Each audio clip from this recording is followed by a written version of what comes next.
So welcome everybody to the Zeitgeschichten or Stories of Time gatherings, and I'm very honored and happy, and it's really a huge pleasure to welcome here Vazira, Zamindar and Shahram, Khosravi, two excellent scholars who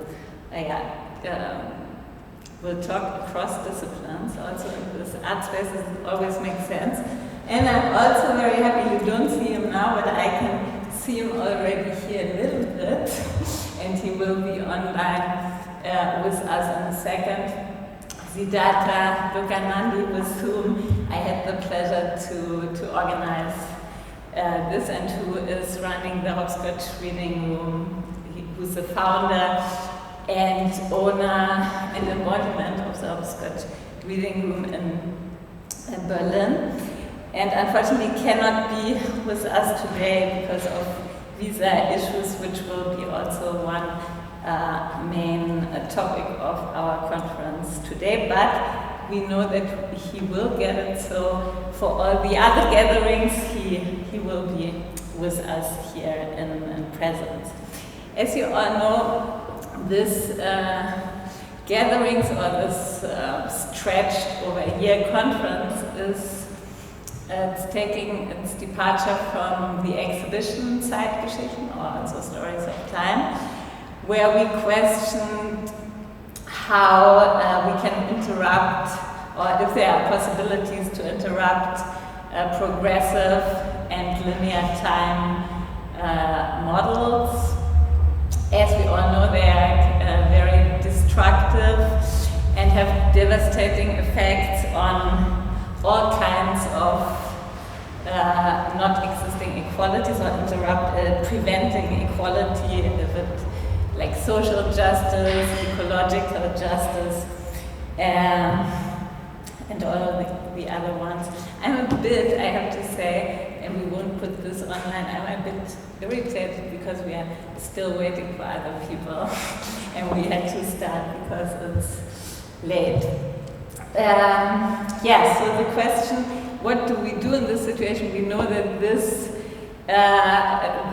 Western paradigm, and it's an important pillar of or matrix of Western thought, this idea of a progressive time, and that we have in our hands the agency as humans to shape the fate of our planet, and then also what has been considered human and what's not, and who not was also, it was also never open for everyone.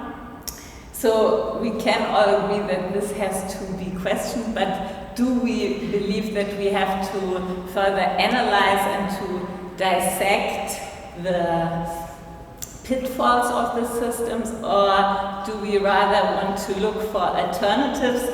These gatherings want to do both, to have both vantage points, and I'm also very happy that today with Vazira and Shahram we have these two vantage points, because Vazira will talk about the time of love, so probably, as you can tell from the title, this is an alternative, this would be an alternative scenario.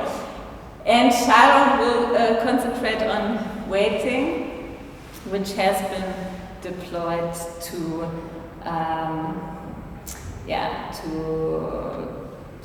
prevent equality and justice. So we have what will then be the topic for a whole year, because these gatherings will take place quarterly. We will have always a system that we have two speakers who will discuss with each other. And what else? We also tried, Siddhartha and I also tried to put already two terms in this discussion, which are also not from us. Many others use it constantly, and one is Kyle, which I also quoted many times during the exhibition, and which Nikita Davan also brought in the German discussion in the context of this question of Vergangenheitsbewältigung und Zukunftsfähigkeit, two German time words which are very one-dimensional, one could say, or which really shows, so one is for the non-German speakers. Vergangenheitsbewältigung is of course one of the biggest German tasks, how we can deal with the past, and the literal translation of Zukunftsfähigkeit would be ability, future ability or something. Yeah, it also exists as an English word, I'm just noticing. But and then she said that while learning German, this was so irritating to her, these two terms, as she grew up with the word kal, which means both yesterday and tomorrow. And we also introduced another word which comes from Farsi, and which is, so the other one is Hindustani, and you have it in Hindi and Urdu, and in Farsi there is this term hall, which is also not new in this context now, of course, and there was a project that I still hope will happen, which worked only on this term. So the question of the present related to a kind of emotional time, to mood, because when it needs the present, but if you ask someone, how are you, then you use this word. So these could be, for example, two entry points to just allow for different models to think. And I think that in these spaces, our task is actually to not be too afraid to make mistakes in rethinking, because anyways it's not easy to rethink at all. So why not just put different things together to dare, and then to see where it leads us, because the way won't be easy, and we urgently have to change it.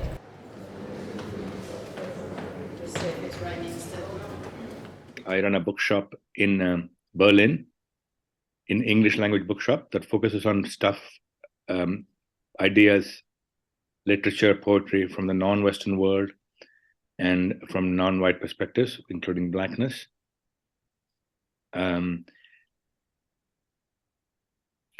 Dealing with questions of time is also a very personal and autobiographical endeavor.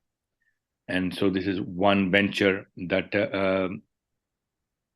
I actually actively think of time, because I live now in a society where time is very present and very much, it foregrounds everything I do to an extent it was not possible before I ran a bookstore. So I prepared a few remarks before I introduce one of our speakers, with whom I'm linked by the great gift of a long span of time. I've known her for a long time, so it's a real pleasure to be able to combine elements of temporal relations, time relations, in the context of speaking about time and love, which she will do. Time does not exist. It is a human construct, an idea or projection or a sensation of a string of moments that we choose to call duration, durée, or time. I find that experiencing time is neither neutral nor objective. It is experienced, valued, and used differently depending on the culture, its history, or various political contexts that one stems from, that one is enmeshed in. The perception of time is based on different value systems. It's created by different value systems. And acknowledging these different perceptions of time is central in the process of understanding the history of the past 100 years or so. Some choose to call this process decolonization, especially those of us who come from the colonized world, those of us who come from the great mass of humanity, which is roughly about 2/3, which has been colonized since over the last 100 years, and which are now struggling or have found new ways of reckoning with these processes. Such a reckoning creates different perceptions, and these perceptions are associated to still a large extent. There are two different standards, as in there is still an idea that in the West, in the economic powerhouse, economically wealthy and dominant nations, which are mostly in the West, the perception of time is associated and defined by economic activity, which consequently places the individual at the center of its activities, economic and whatever else comes post-economic activity.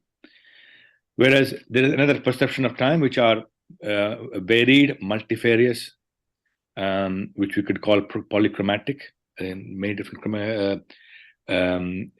different experiences within a broad concept. And that polychromatic perception of time foregrounds creative work, the connection of people to the culture, to the environment, and to the communities in which they are part of. This is also why, in a way, we felt brave enough to approach such a perception, to present such perception of time in an artistic setting as this Kunsthalle.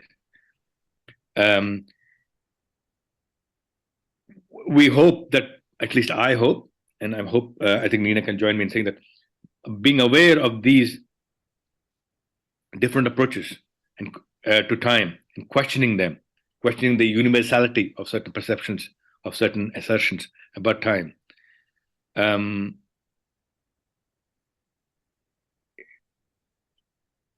we find that these questioning such perception is central to a process in which we question the power relations in which we're enmeshed in, all of us as individuals, as nations, as subjects of nation states, and as also members of institutions, be it Kunsthalles or Kunstvereins or larger institutions which seek to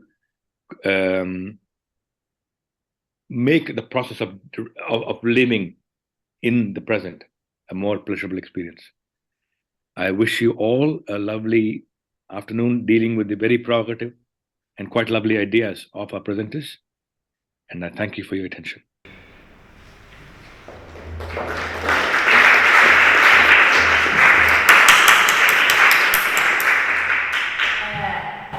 Thank you, Siddhartha. And so maybe we just say briefly what will happen. So now Vazira will talk, and Siddhartha, you will introduce her. And then we hear Vazira, then we have a little break. Then Shahram will give his talk. We have a second little break with soup for everyone. And then in the end, there will be this nice spontaneous meeting, conversation between Vazira and Shahram and their different approaches. So Siddhartha, it's your turn again. Professor Vazira Fazila Yaqub Ali Zamindar is a historian of the 20th century with a broad range of interests in decolonization, displacement, war, non-violence, the visual archive, and contemporary art. She has come to these interests over a long career based in the United States, first where she did a PhD at Columbia University, and then teaches at Brown University in Providence, Rhode Island, a smaller city to the north of New York. Her first book is called The Long Partition and the Making of Modern South Asia, Refugees, Boundaries, Histories, which is available in English and Urdu. In that book, she combined oral histories with archival research to examine the significance of refugees to the formation of nation states in the aftermath of 1947 in the subcontinent, which comprises India, Pakistan, and Bangladesh, three countries perennially linked by the experience of the partition of the larger body by the British. She has then taken these interests and tried to find a wider audience by allowing her research to be used by Dastangoi collectives, which are Urdu language performers who do a form of oral storytelling over a long span of time in an evening. So the performance is called a Dastane-Partition. She has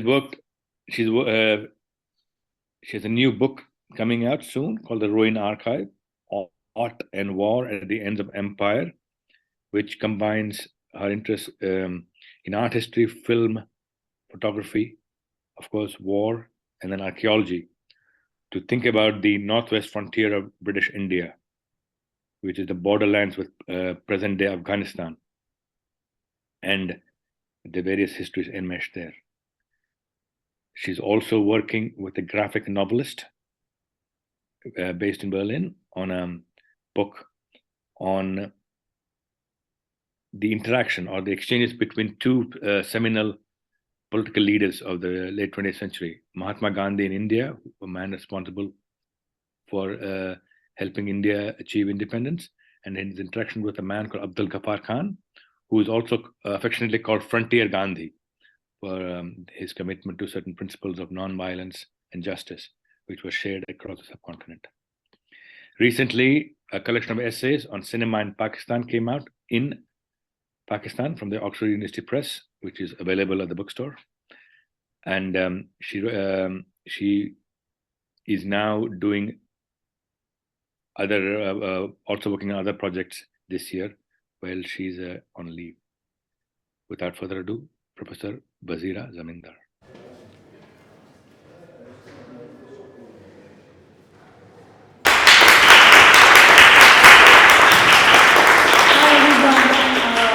Thank you, Siddhartha, for, I guess there he is.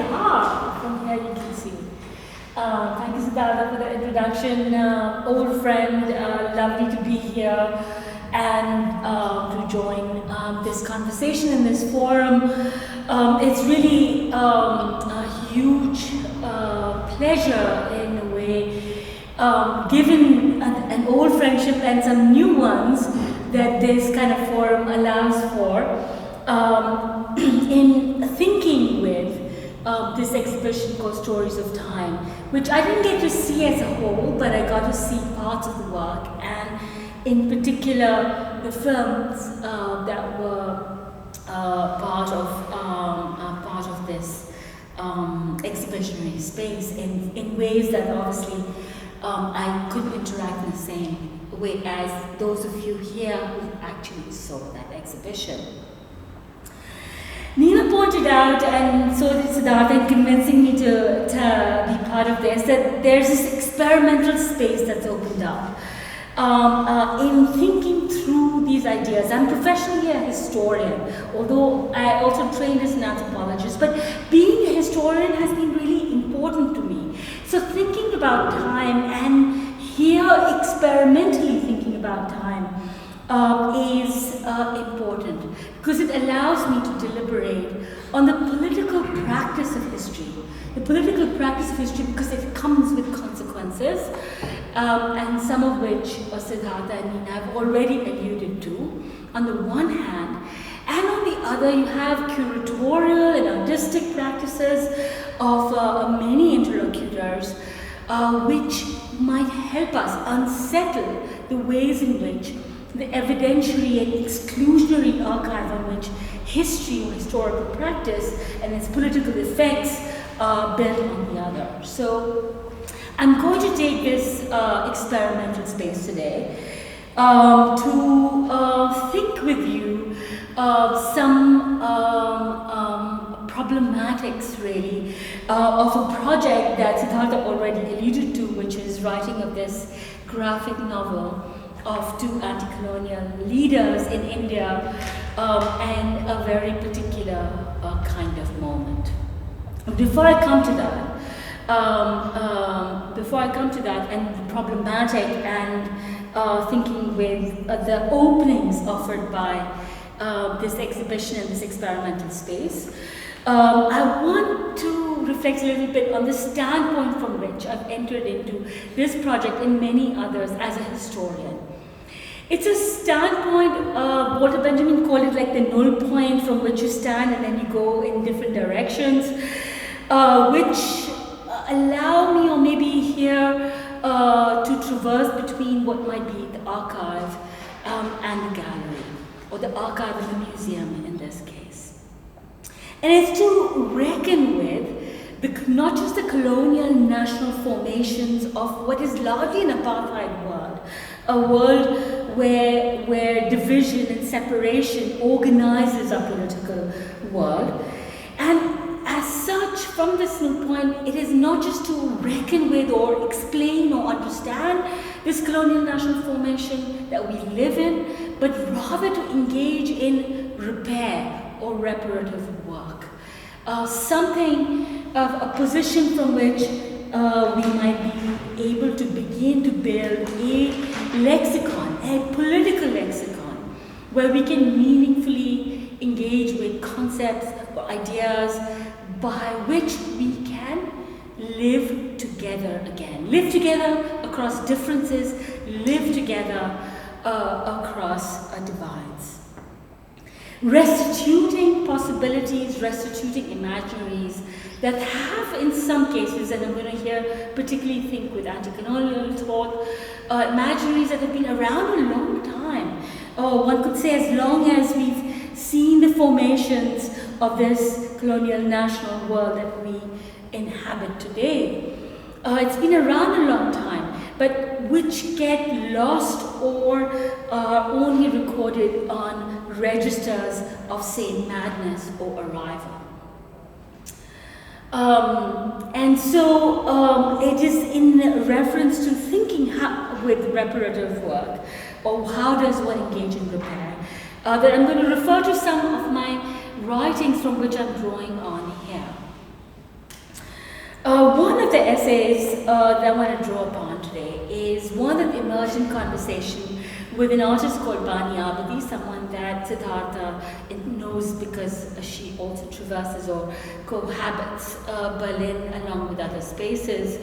And in the summer of 2019, she invited me to speak to her work, which was on show at a museum in Berlin at the time.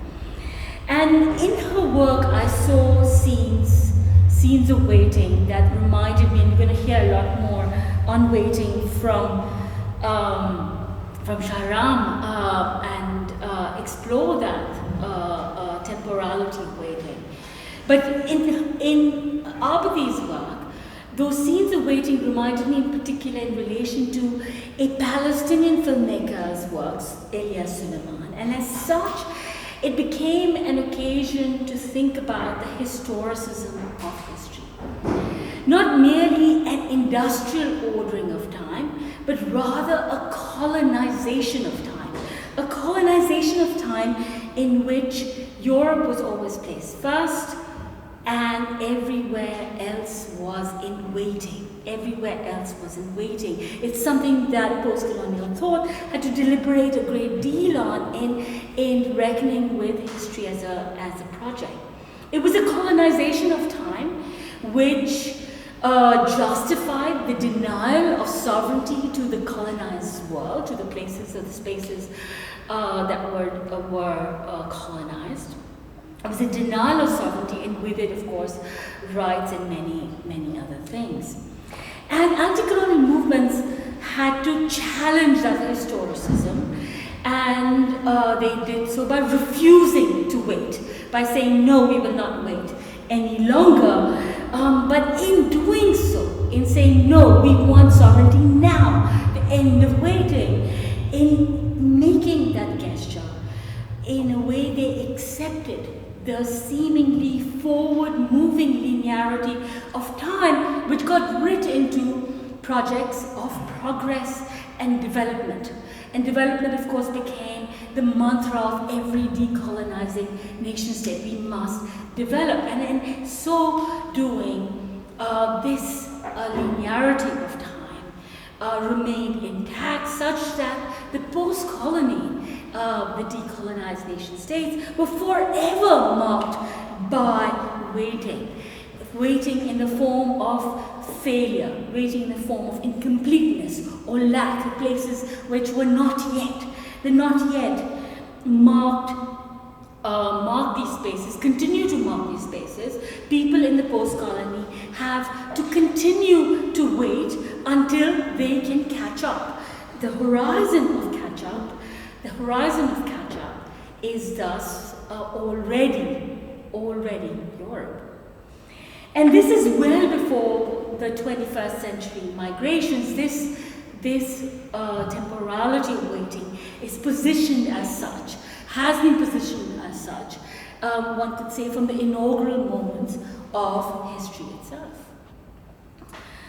So, what were we catching up to? What did it mean in the post-colony in terms of waiting and then catching up? This summer I was in Thessaloniki for the 100th anniversary commemorations of the Greek-Turkey exchange of populations. I don't know if you know or are familiar with this, but this was a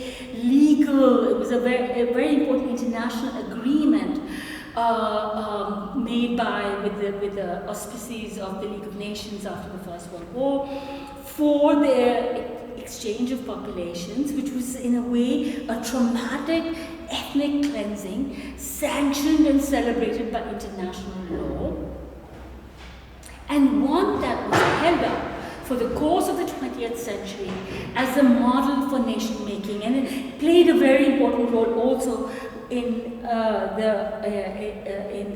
the creation of India and Pakistan and later Bangladesh as a means or mechanism for nation making, a model for nation making in which difference should be extracted and removed.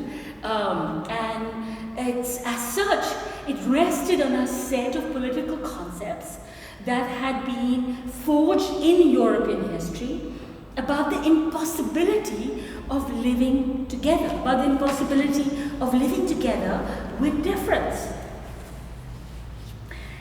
Now, surely this cannot be regarded as our only blueprint for decolonization. It cannot be accepted as the evanescent, ever-disappearing horizon that we should all be striving towards.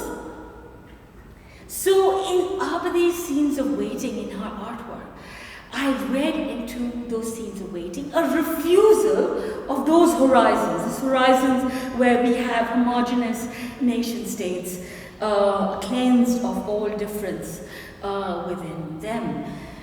And the potential there in the waiting for forging other kinds of political communities, other kinds of citizenship, unhinged from this blueprint, a colonial modernity of the nation state, this blueprint for the nation state.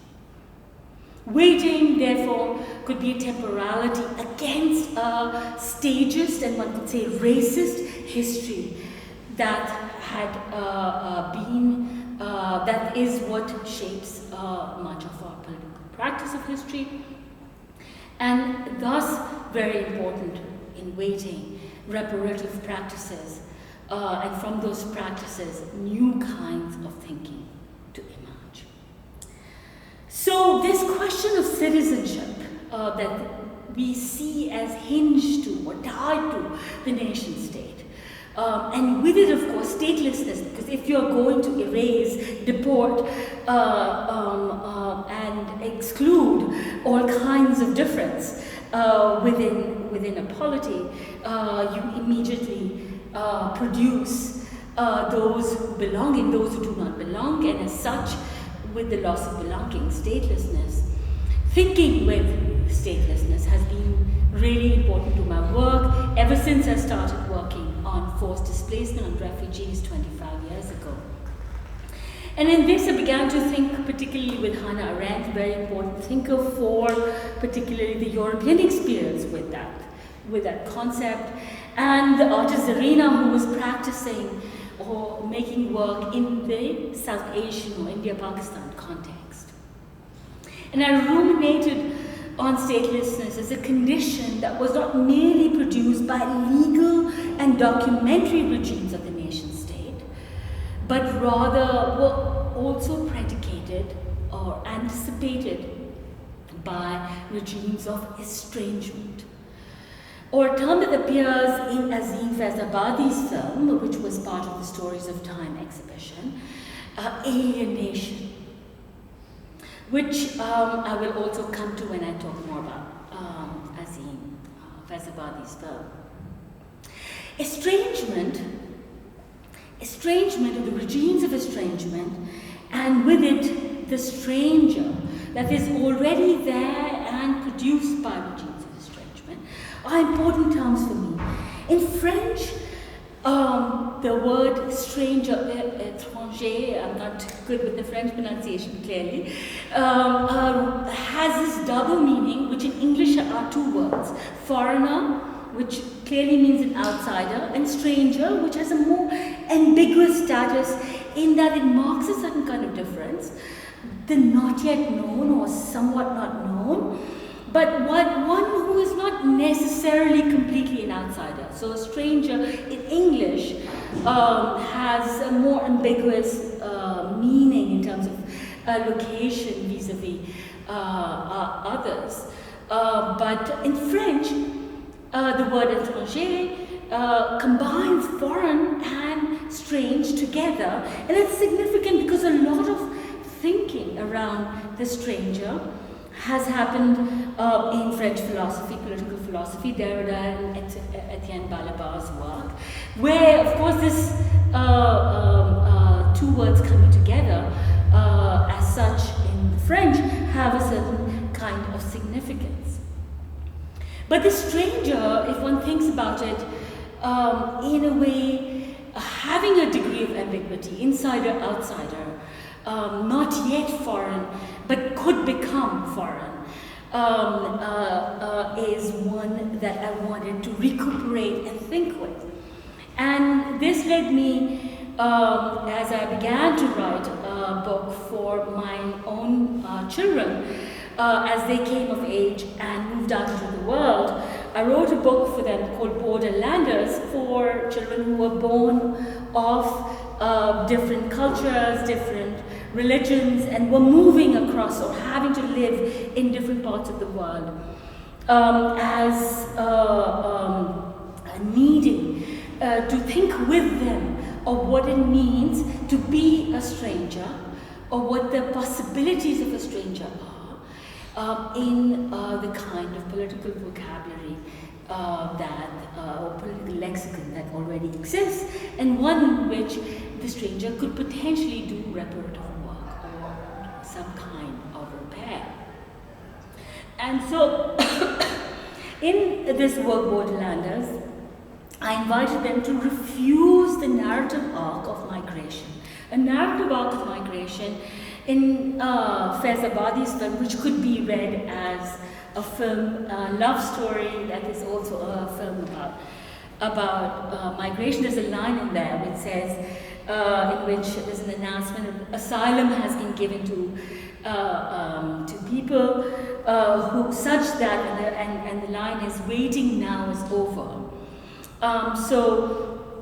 In this notion, there's an end of waiting.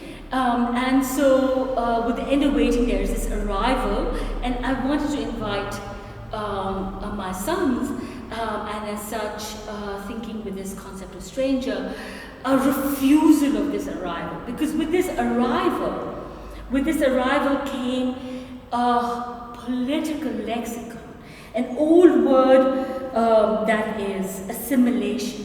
An old word that is assimilation, a new word in today's narrative arc of migration, which is integration. Integration, right? So you arrive and now must integrate. But this assimilation / integration, for me, is a requiem of political imagination. It is putting to rest as if we must not begin work here, or not hold this waiting in abeyance to think or continue to think about the temporality of history and its violence, but rather to refuse this narrative arrival and insist on the stranger's capacity to retain difference, a stranger's capacity to retain difference, and as such continue to elaborate and think with its reparative possibilities, restituting the strangers onto epistemological difference, and as such claim the right of belonging to the stranger. So evacuate the regimes of citizenship and instead claim the fundamental right of belonging that a stranger must hold. And this, a part of that work, thinking for my sons, came out as a part of the repair book, and elaborates on borderlanders as a repair concept, thinking about how we might repair a world divided by nation states, where the only narrative arc that is offered of displacement is one of a fraught and impossible arrival. A third essay that I worked on engages the work of a friend and colleague of mine called Ariella Azule, who's also, I think, written for this museum, or projects at this museum. And in her book called Potential History, she takes apart history's violence and makes a call to historians to go on strike, arguing that history, in separating the past from the present, makes it impossible. This division is not innocent, or is not merely something that is produced as a means of looking back, but rather it is an organization of time which is meant to disallow us to continue to contest the violence of the past and repair into the present and the future, make reparative claims. So she asked historians to go on strike, and I thought, okay, historians to go on strike. As a historian, how do I respond to this, given the traumatic amnesias produced by history? And so it was not, so I wrote a piece, when can history repair? When can history repair? With the purpose of not understanding history, not for understanding the present we live in, but rather for repairing the present we live in. So this is the null point that I was speaking of, the null point. When can history repair? And as such, it is from this null point that when can history repair question that I began this collaboration with Sanat Banerjee, the graphic novelist in Berlin that Siddhartha referred to earlier. And we decided that what brought us together was to think about how we might write a comic book, something for many different kinds of audiences, which would be about something that was recorded as a major historic event, but also an extremely inconsequential. Sorry. Did you hear that? No, you didn't hear that? Okay, only I heard that. And I'm sucking a Ricola because I have a cough, and I crunched it, sorry. Which is recorded as a historic event, but which is also, on the one hand, something that, of course, and I'm just going to talk a little bit about it, this historic event. You're watching the film footage that I assume that's been running on the screen, is from this event, but it's also an inconsequential event because, and I'll just explain that why it is an inconsequential event, because it is of scenes which in the second half of 1946, as it's a period of heightened anti-colonial activity has led to a moment where finally the departure of the British colonial state is imminent. And there is a whole set of questions about, can Hindus and Muslims live together in this landscape where they have for more than 10 centuries, more than what they say, 1,000 years, can they still live together? And in the second half, or towards the end of 1946, there is what is called Hindu-Muslim violence that erupts, or communal violence that erupts, which is challenging this conception of, can you have a multi-religious society? Can you have a multi-religious world?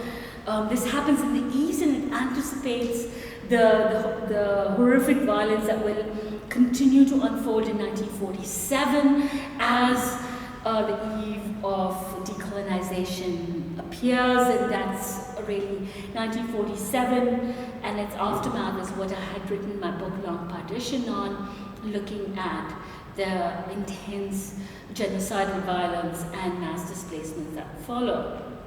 But in this 1946 moment, when this violence unfolds between Hindus and Muslims, Gandhi insists that this can be repaired. And he goes to these landscapes, and he stays there. And all the other political leaders of the time are like, what are you doing? What are you doing in this place? Just let this be, because we need to have negotiations about what the end of colonial rule is going to look like. And Gandhi is uninterested in this horizon of decolonization that everyone else seems to be working towards. And instead, he insists on going to these places, and he invites his friend, Abdul Ghaffar Khan, or as Siddhartha pointed out, Frontier Gandhi was a name that came to be attached to him. A Muslim leader who had been as effective and a close friend and of Gandhi's. They had both worked together over the last several decades preceding this moment. And so the two men are in these scenes of where tremendous violence has taken place, and they want to undertake the work of repair. And so this is this grainy and scratched film footage that you're watching. It could be called, for example, one of the regions where this violence took place is called Noakhali. Noakhali 1946. It could be just referred to as Noakhali 1946. A moment of tremendous violence, one could say anticipating or already signaling that, people with difference cannot live together, and therefore two separate nation states. A nation state model that already in the early 20th century, the Greek-Turkic exchange populations already had sort of said, this is the template for how nation states or a divided world should be made. So here you could say this Noakhali moment is both an anticipation of 1947, but in this film footage, I want to pull us back and say, here are two people walking through this landscape with many others that accompany them, and as such, it is an attempt to repair. And how should we understand this attempt to repair this context? And my first intuition with trying to write a comic book with Sarnath was to write it as a love story. Now, why a love story has been an important point of deliberation or contestation between us. And in a way, this is where, when the invitation to think with stories of time came in, that I thought it was a wonderful opening into reflecting on the ways in which, is there a temporality or a possibility that is offered by love stories? The story, this particular work in Stories of Time exhibition I'm referring to is, of course, about a very old love story, a qissa of Layla and Majnun, a classic love story, and whether it could invite or help us reflect on why a love story. Another moment, a moment of tremendous violence in which a love story had been written is Marguerite Duras's film, Hiroshima Mon Amour. I don't know if any of you have seen that film, Hiroshima Mon Amour. Came out in the 1950s, but it's been sort of a classic that people refer to. And Marguerite Duras herself wrote on why she had written this story as it was, a love affair, a one-night love affair between a Japanese man and a French woman who were making a film about the atomic bomb, the dropping of the atomic bomb and its aftermath, was because she wanted to imagine a love story where it was least imaginable. Imagine a love story where it was least imaginable. And so this notion of a love story where it's least imaginable is one that one could hold for, say, Noakhali 1947 and write a text or write a script that could be Noakhali Mon Amour in that way.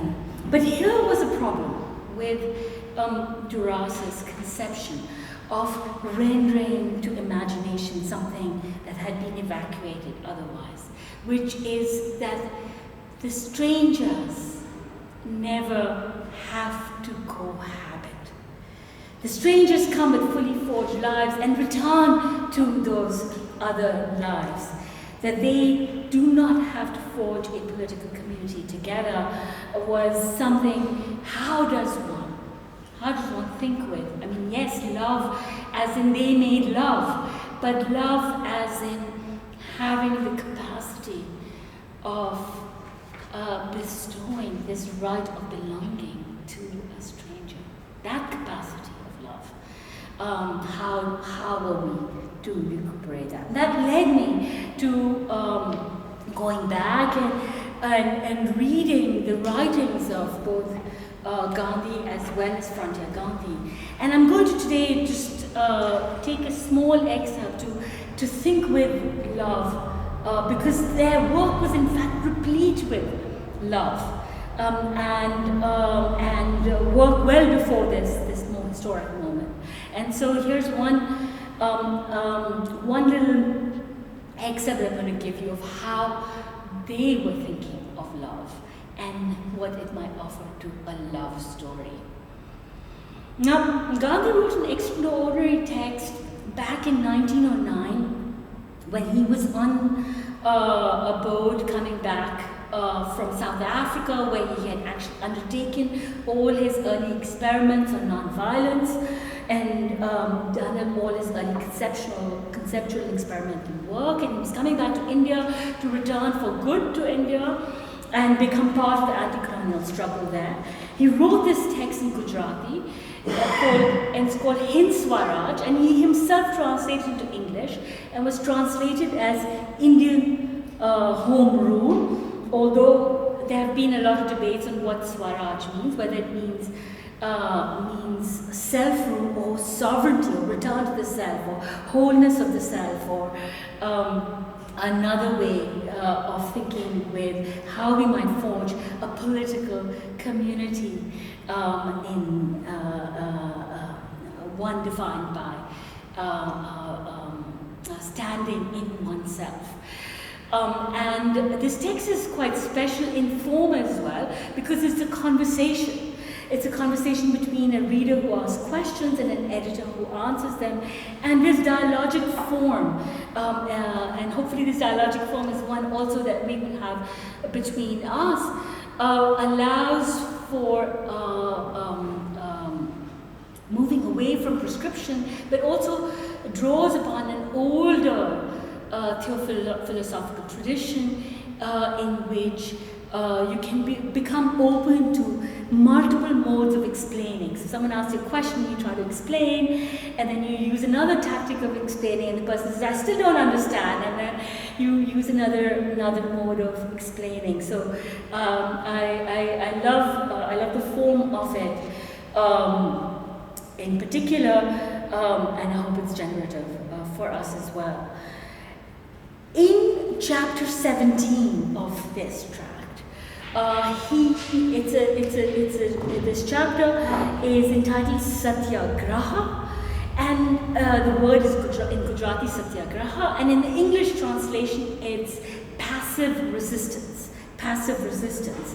But the word Satyagraha, I'm going to introduce it to you, if you haven't heard it before, is important because he coins it in South Africa to explain his ideas of non-violent civil disobedience or passive resistance as not just a strategy for protest, but rather an anti-colonial concept.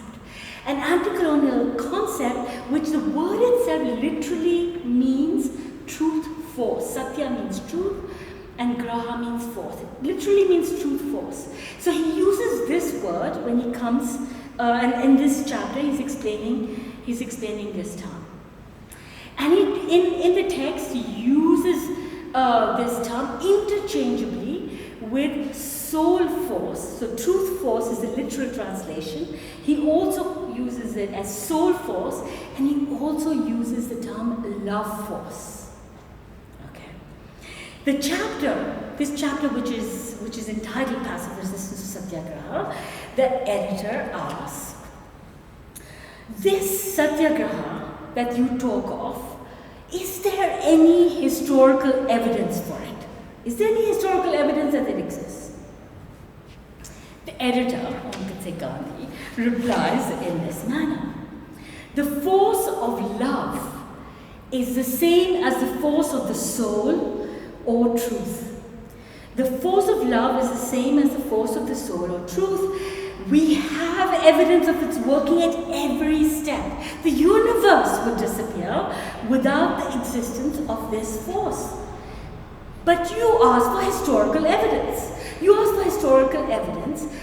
So we have in Gujarati, the word he uses is itihas. He uses a Gujarati term. He says in Gujarati, we have this term which means thus it happened. If you work with that meaning, I can give you copious evidence of satyagraha. I can give you copious evidence of love force. If we interpret itihas, this Gujarati word, by the meaning of the English word, history, which concerns the doing of emperors, then there can be no evidence of love force. There can be no evidence of satyagraha. How can you expect to find silver ore in a tin mine? In history, and he uses the English word, history, we find only stories of the noise of the world.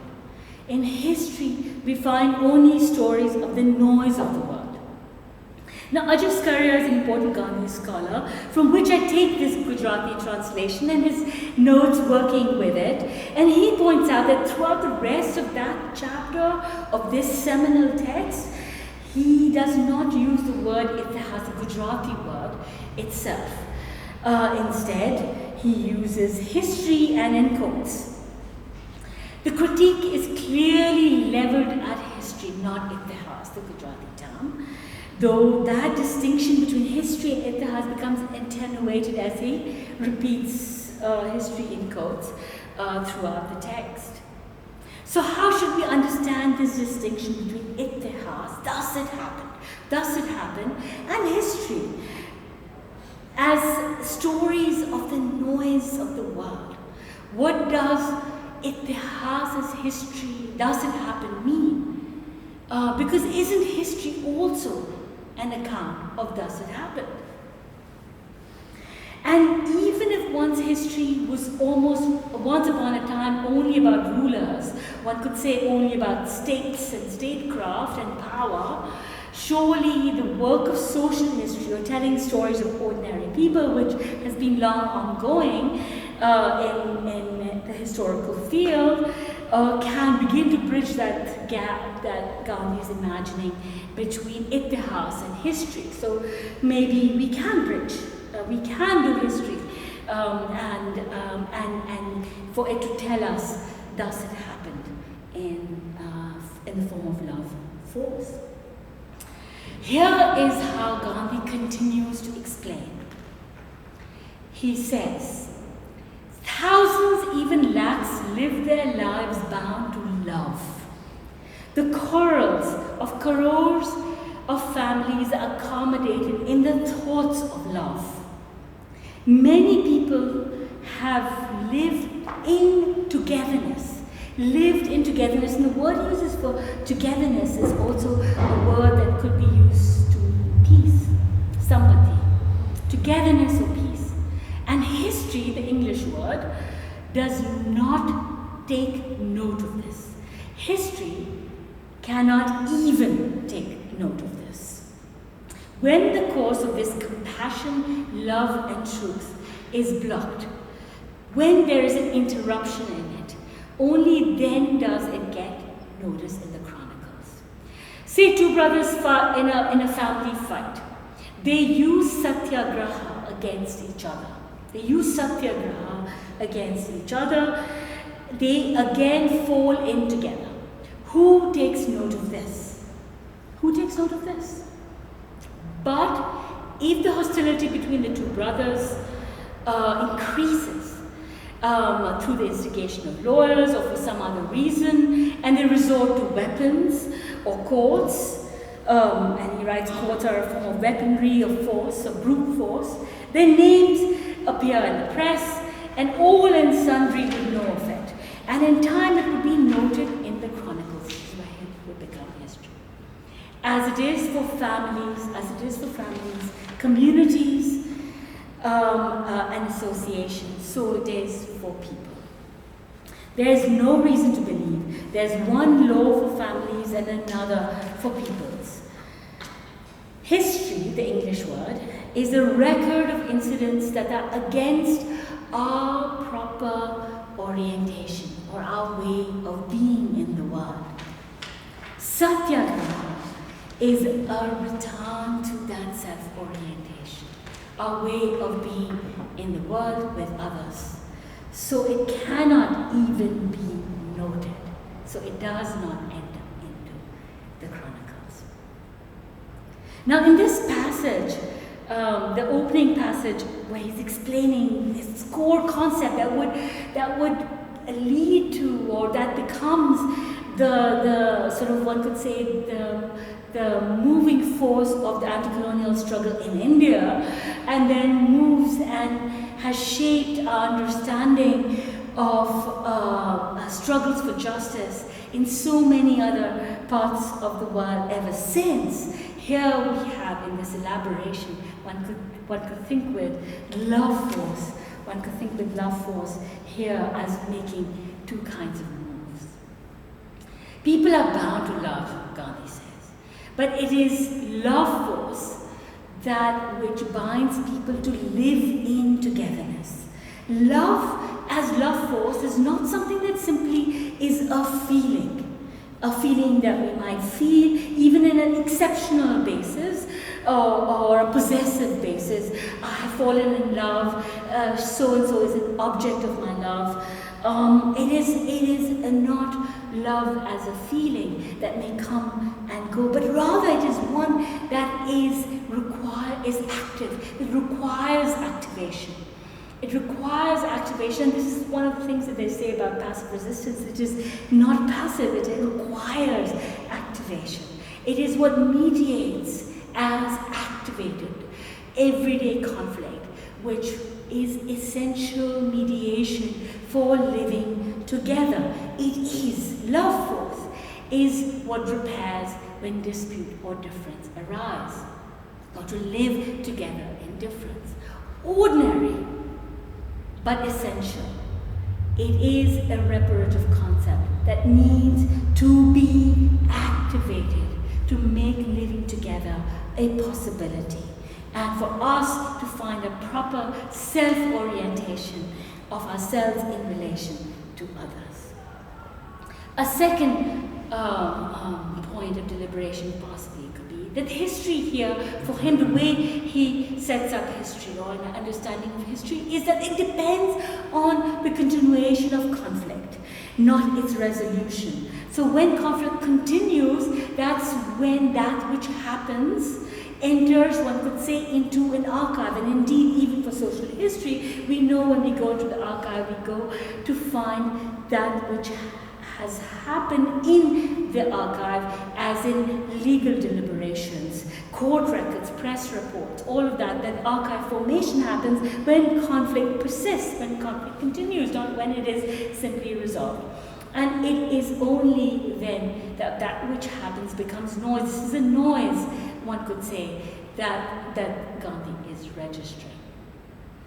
And as such, here we have this tension that is between what I had earlier said, an event that we know happened in history, Gandhi and Abdul Ghaffar Khan walking through a landscape which has been devastated by violence and trying to bring people together again, but is inconsequential because it, of course, does not stop the violence as it unfolds elsewhere, or does not stop the partitioning of the land into a separate antagonist, undivided nation states. Consequential and inconsequential. Itihas can record love force, but history cannot. In other words, itihas can repair, but history cannot. So as we view this film recording of Gandhi walking through a landscape, he saw this moment and wrote about this moment as the greatest challenge to his concept of satyagraha, mobilized for more than 3 decades in so many different capacities, to so many different effects, here being ultimately put to its test and its capacity to repair, an essential function of passive resistance, of satyagraha, love force, anti-colonial thought, and one which the film, if turned into history, or this film footage as history, can only record as a record of failure, right? How do we recuperate from this record of failure? The possibility of love or love force in this, of love as love force in its reparative capacity. Is there an anti-colonial temporality built into thus love story that we might draw upon or think with and put it to work in thinking with this footage and turning it into something that can do, if that moment or this duration of time, this movement across a fissured and wounded landscape can be sutured for the present, for us now, for the future, for that which is not simply separated from us, but one where we can draw upon it in some continuity. And this is where Azim's film, Faizabadi's film, was provocative as giving from an artistic practice a transformation of the temporality of even its original love story, Kissa, which can also turn into science fiction when it's needed to. You have in this the film beginning with telling you very precisely, as is the storytelling, mechanism of Qissa, precise temporal and spatial origins of the Layla Majnun story. Two people who fall in love across difference. That's really important, right? Two people who fall in love across difference and are separated. That love is disallowed. They are forcefully separated. And that separation of love across difference is one that leads to the creation of the figure of Majnun, who actually takes on the name of Majnun because of that fissure. That fissure is one which is marked as madness. The word Majnun means madness, and the film, of course, tells you that. A madness, one could say, madness itself is, one could think of it as a refusal of boundaries. A refusal of boundaries, including the boundaries such as reason, which are integral to the narrative form of history, the causal narrative form of history.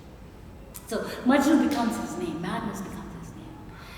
And then, as he extends this whole genre of storytelling to move between becoming science fiction and by the end a film that is a film in the making. By the end, you see the film in the making. In the end, I want to suggest captures rather than a love story in the form of love, as I had spoken of Margaret Duras' love story. Here, I want to suggest that in Fezabadi's film, love becomes love force. Love becomes love force. It is love force or soul force or truth force in that sense that it must mediate as the spirit of Layla Majnun travel through time and space to enter into bodies in the urban specificities of Berlin. There's a repeated confrontation with difference of male and female, of this world and that, of the past and the present, and continuously of experience of estrangement and incommensurability. The distance between oneself as self and the other. And that difference, that strangeness with which that difference is mediated. The stranger that is inhabited in the figures that become Layla and Majnun, and one which others encounter in the film as strangers in the encounters of those urban landscape and its surroundings.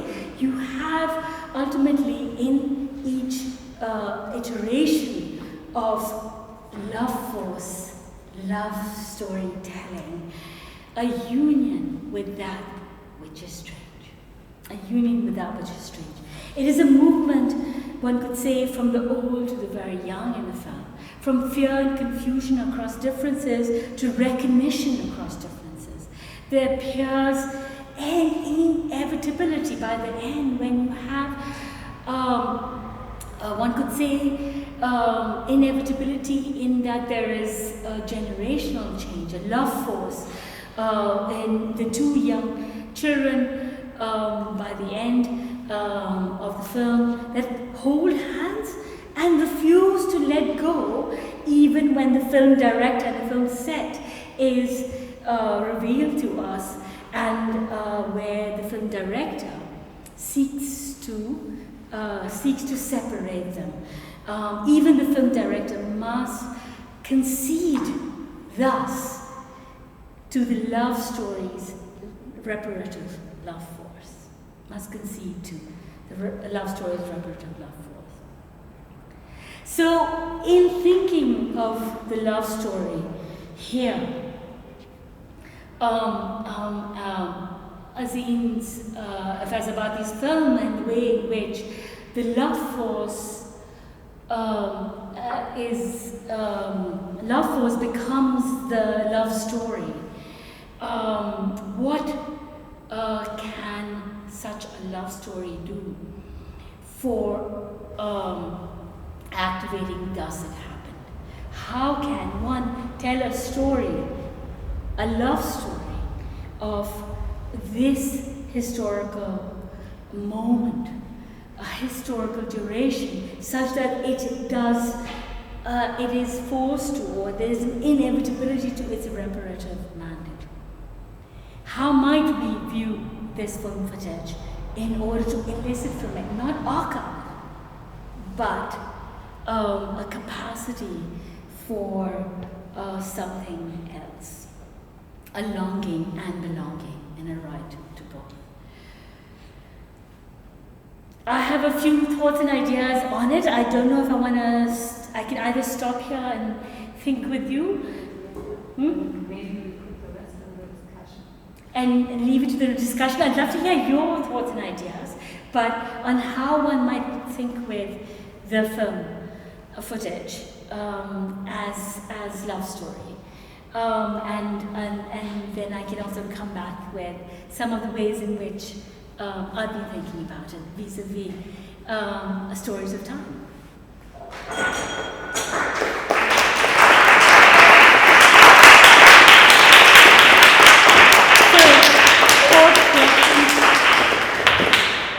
Thank you so much. Okay.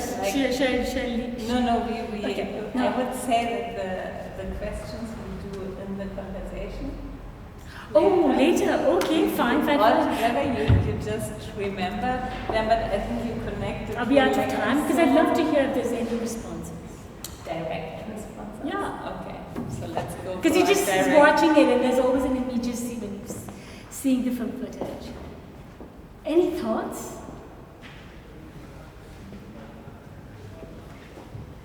Okay. Maybe because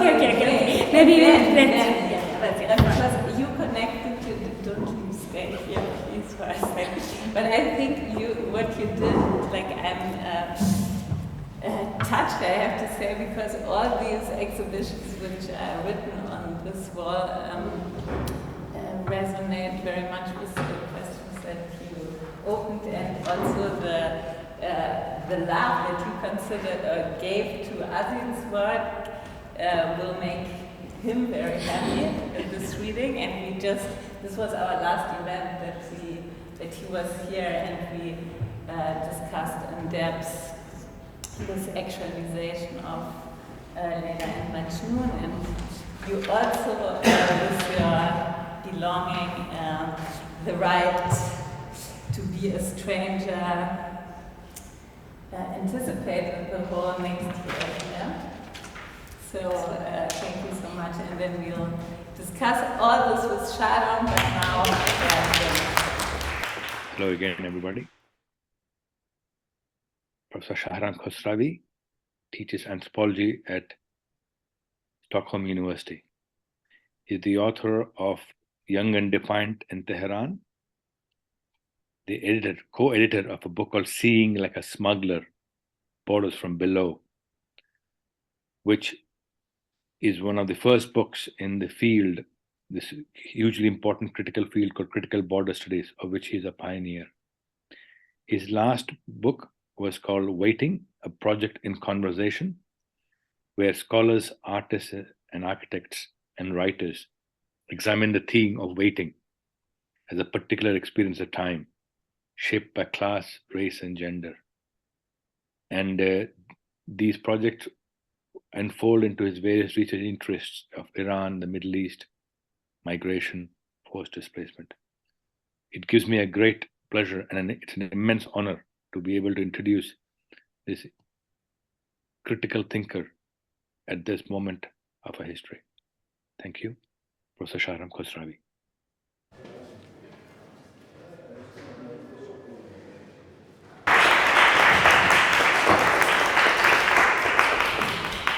Thank you, my friends who are introducing me. Thank you, Nina, for organizing this.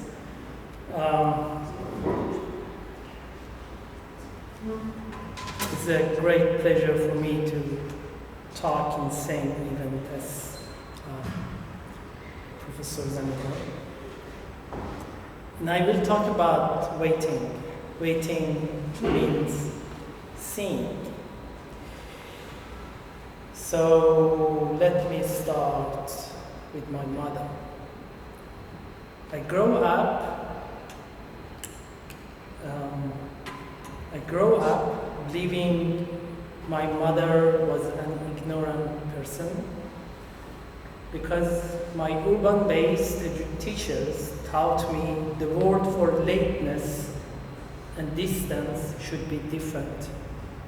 My mother, like other Bakhtiaris, the indigenous people of the Zagros Mountains in Iran, use the word dur both for spatial and temporal distance.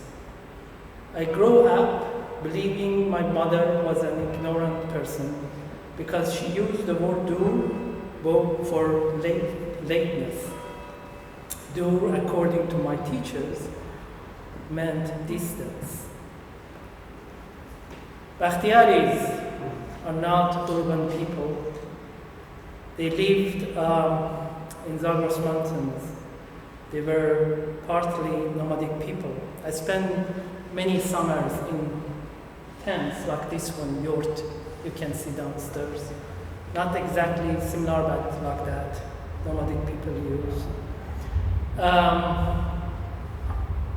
Nomadic people use the intersection of time and space as basic dimension for their social navigation in everyday life.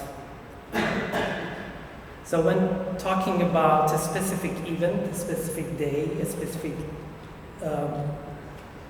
season or year, it was always related to space, to a place. My education made me believe my mother was ignorant. And it took 50 years to realize that it was me who was ignorant, not her. It took a long time for me to understand how epistemology of coloniality functions, a coloniality of power that creates what Miranda Fricker calls epistemic injustice. Epistemic injustice means to systematically discredit the colonized person's capacity as a knower. The state-centric education I received made her knowledge, my mother's knowledge, classified as non-knowledge. Bakhtiaris and my mother use same word for distance and relatedness because of an indigenous people's old knowledge that time cannot be separated from space. Time is shaped by space. What we know as calendar system, dividing time into days, months, years, is formed through Earth rotation within the solar system. The Earth rotation around its axis become one day. The Earth orbits the Sun and it takes about 365 days, making 1 year. Geography, which is a knowledge about our relations to places and spaces, is a social construction, maps, borders, measures of distances. Time, in similar way, is also social construction. So if for Bakhtiaris, time was always conceptualized through a space, the modernity separated time from space. Time became abstract, divided into different times, pre and post. Time became constructed through sorting, as Latour said. The time is constructed through sorting time into different times, tradition, modernity. In similar way that tradition is constructed by modernity. Time is a social construction, just like space, and it is about power.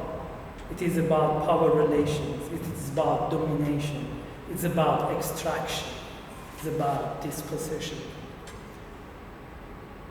Colonization starts not only with turning a space into an empty space, as an people space, but also turning time into an empty time, when nomads were forcibly settled down in villages. They were forced to use calendars and clocks there, and their time became emptied from mountains, emptied from valleys, emptied from rivers, emptied from forests. Their time emptied from birds, emptied from rains, emptied from frogs. Time became empty and homogeneous, as Walter Benjamin put it. Their children were sent to school, like me, to get education, to know about the history from which they have been put outside, placed in Deepak Chakrabarty's work, in the waiting room of history. The children were educated about the history to which they have arrived too late. Colonized people are called names invented by the colonizers. Bakhtiaris have been categorized as a tribe by anthropologists, by colonial authorities, by the state, a term still used about them and many other peoples, indigenous peoples. The term tribe is rooted in a racial ideology which put it in hierarchy, different communities according to a social evolutionist typology. In the linear time imaginary, tribes belong to the past, outside the colonizer's history, waiting to be allowed entrance. In July 2007, French President Nicolas Sarkozy delivered a racist speech at Sheikh Anta Diop University of Dakar, and he said, I quote him, "The tragedy of Africa is that the Africa has not fully entered into history. They have never really launched themselves into the future." The end of quote. So this is part of colonization. This is part of coloniality, is racialization of time. And Frantz Fanon said, as a black person, you come too late, much too late. There will always be a white word between you and us, the end of quote. The colonized are always seen as delayed people. As a non-European, we arrive to the white time, and it is already too late. We arrive to a pre-existing world of meanings, a world already shaped, in which colonized or migrants are not subjects with a history, with agency, but only objects, fixed as a category and imagined in a different temporality. To a white time that is assumed to be secular, civilized, modern, progressive, neutral, we are believed to come always too late and therefore not seen as equal. White time means progression.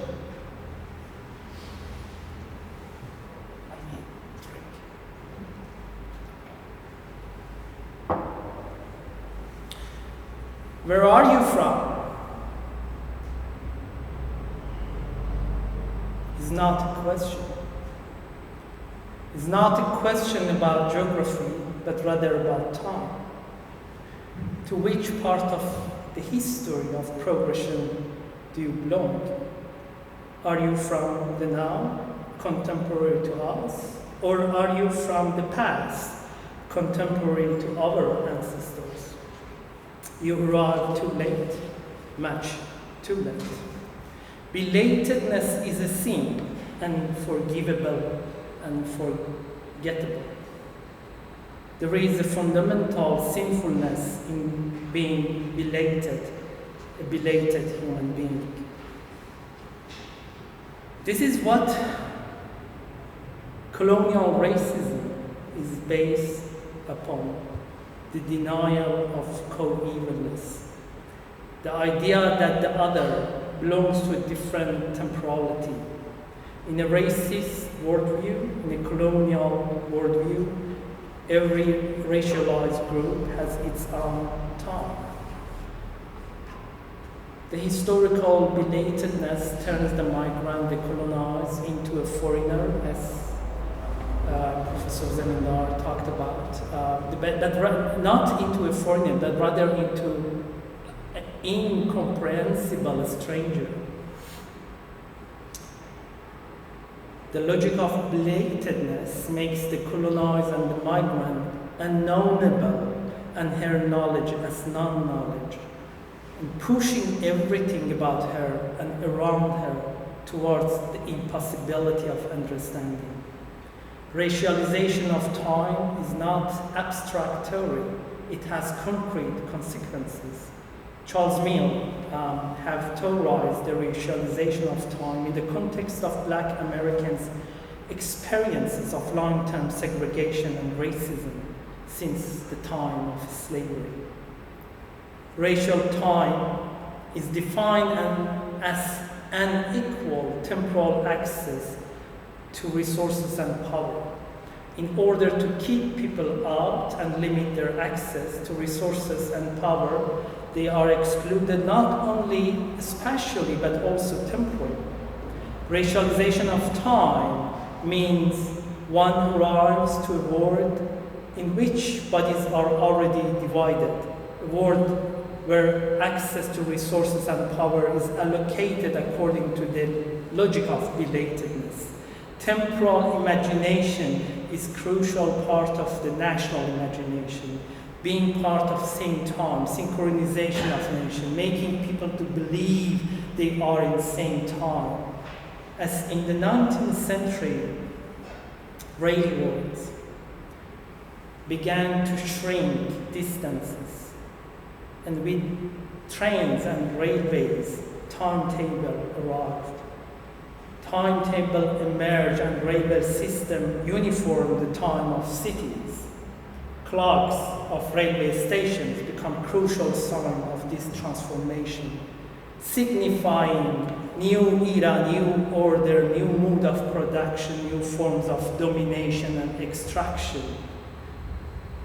And this is not strange that French revolutionaries in 1830s, when they were on the streets of Paris, fired at the clocks. This anti-clock revolutionary action was symbolically protest against capitalist idea of progress. Fire the clock, stop the time, burn down the capitalist temporality, a temporality that is against the poor, against the earth, against the bird, against the frogs. 2020 refugees burned down Moria camp, the notorious Moria camp on Lesbos, the Greek island. They burned it down to refuse the spatial and temporal segregation the camp imposed upon them. They refused camp temporality of refugees. Similarly, protests by African Americans in the United States or migrants in Europe, they are protesting in being temporally segregated, constantly delayed, and kept in prolonged waiting. The potentiality of Black Lives Matter or Migrant Lives Matter movements in the United States or in Europe for political change is rooted in the profound boredom, which is the result of prolonged waiting for justice. knowing that their waiting for justice never supposed to end, and justice never supposed to arrive, leads to the will to put an end to waiting, a radical will to unwait. Perhaps no one better than Martin Luther King expressed this radical unwaiting, who in his jail in Birmingham in early 1960, in a very famous letter, wrote, I quote him, "For years now I have heard the word wait. This wait has almost always meant never. We must come to see that justice too long delayed is justice denied." The end of quote. Martin Luther King's call for unwaiting is a call for people, for all people, for whom justice has been too long delayed and denied, from Black Atlantic to the Black Mediterranean Sea. And also to what is happening these days on streets in Iran. Iranian women's call for unwaiting started a revolution many people call a feminist revolution.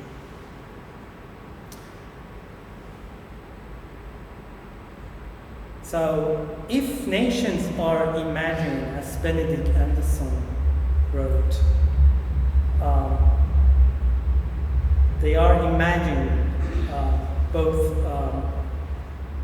in terms of space, but also in terms of time and temporality. So if they are imagining temporally, so bordering practices and borders exclude and include people not only spatially but also temporally. Borders are not only lines dividing territories and tools for management of spaces, but also for integrating people in or excluding people from national temporalities. Deportation is a brutal and visible, explicit form of this kind of bordering practices. This temporal disbelonging of the deportable people. The other belongs to a different time and thereby to a different place. This is the logic of deportation. The deportee's tomorrow belongs somewhere else. The deportee's body is supposed to be related to another temporality, and he or she is out of sync with the European time. Bordering practices happens through different forms, different mechanisms, delaying, keeping people in waiting, but also keeping them in circulation. Delaying, borders do not stop people, as we know, but they delay them, making them disposed of time. The journey from Athens to Berlin takes a couple of hours for many of us. I know a person for whom it took 2 years. The journey from Baghdad to Budapest, about 4 hours for many of us. I know a person for whom it took 15 years. Impact of delay can also be in a racially segmented labor market. Can be seen there too. Segregation of labor result in wage gap, meaning the migrant have to work much more to reach same income as non-migrant. For example, the median annual wage for full-time in 2018 in the United States, a year-round employed Latina women were 54% of median wage of similarly situated non-Hispanic white men. It means that she has to work 672 days to earn what the white male worker made in 365 days. The difference is 307 days every year. Her time is stolen.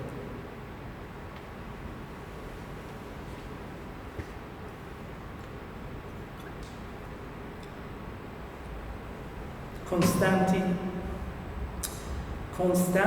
delayed, and it is soon too late to go to university.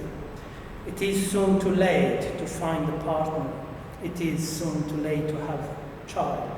It is soon too late to become in what is supposed to be a normal life, of course. Prolonged delaying means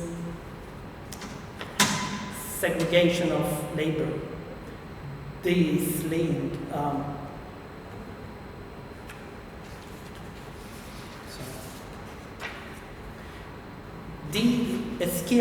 it means that if you are waiting too long, if you are delayed too long, then your education, your training lose its values.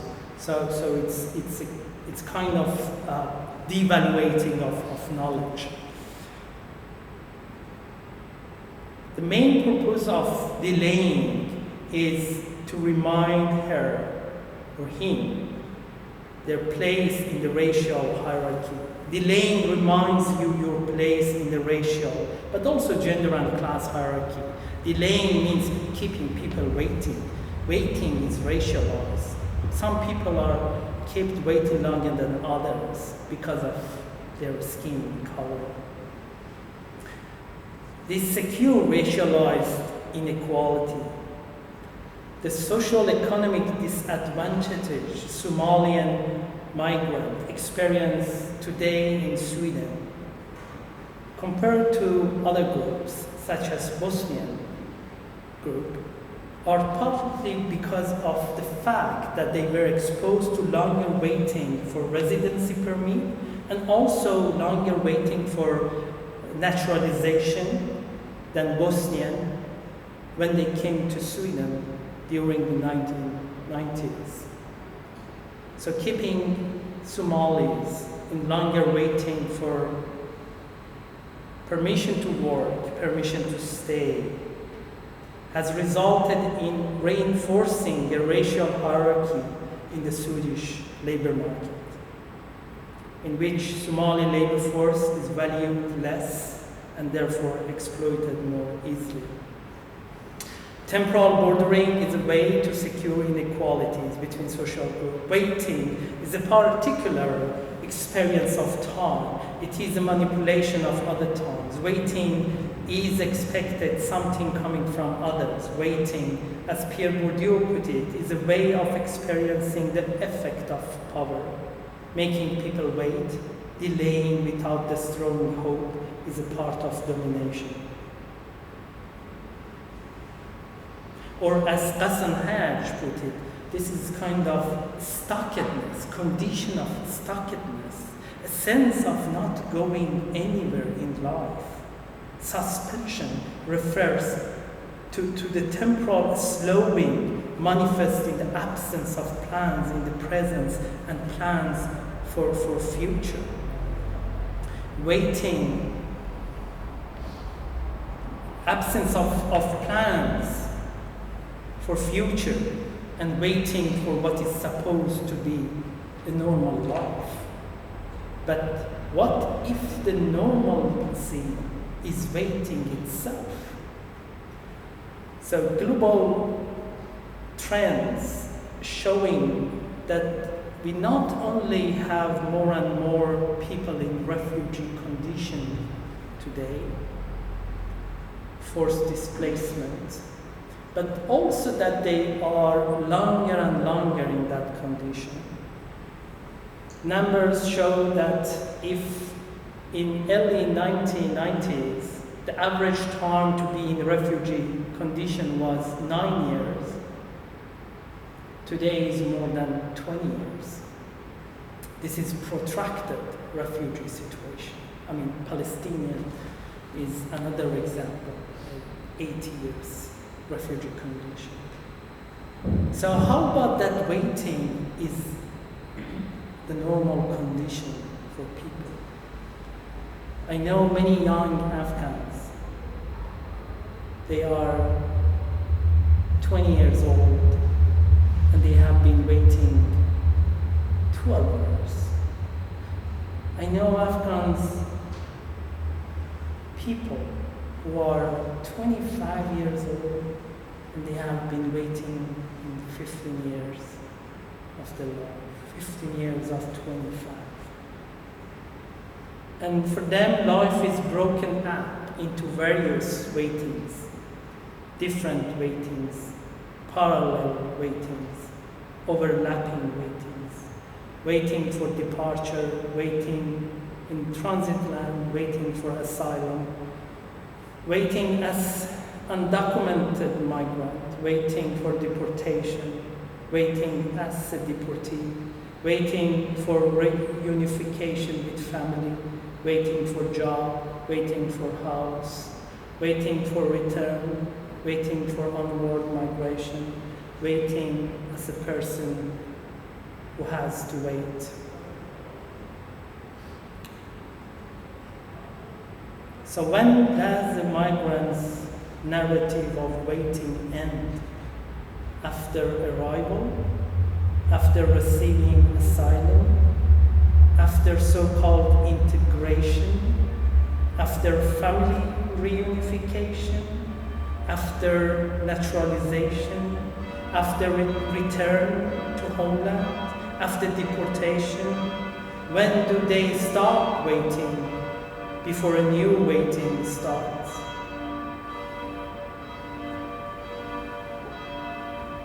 This is church time.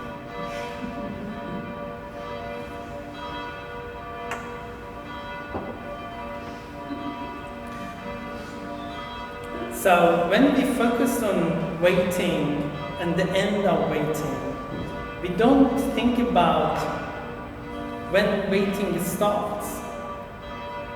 When does the desire and search for the normal life begin? We all wait, but we wait differently. The pandemic demonstrated very well. The poor could not afford to wait. But people who had resources could isolate themselves and wait to protect themselves. So the pandemic crisis showed how waiting is a political issue, is a class issue, is a race issue. Look at delivery workers. I don't know in this city, but in many cities in Europe, it's very much about race and class.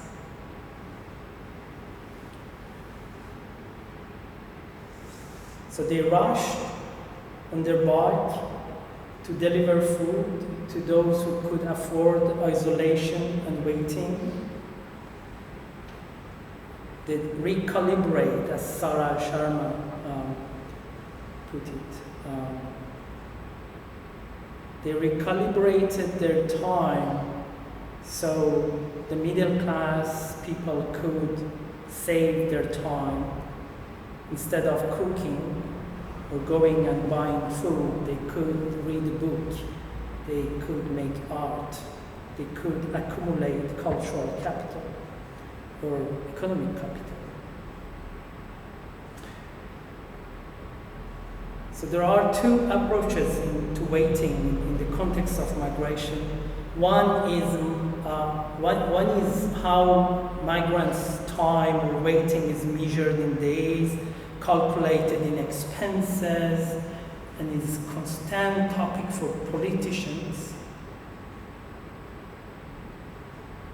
On the other hand, waiting is also measured by migrants themselves in terms of emotions, family split, collapse of networks, lose of time, lose of unique chances in life, the death of parents, and you don't have a chance to meet before they die. So I talked about delaying and waiting. The third aspect is circulation. So many migrants say when they think about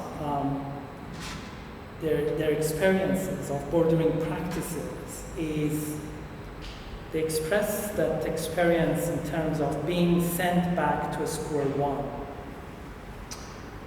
Being sent back to square one means starting almost from scratch again and again and again. Keeping people in circulation is a way to slow down, to deny future plans, to make disruption in the stages of life. In the condition of circulation, one never gets the chance to finish a project, to finish a school, to finish a training, or to start something, to start a love relation. This is Gilles Deleuze's idea about controlled society.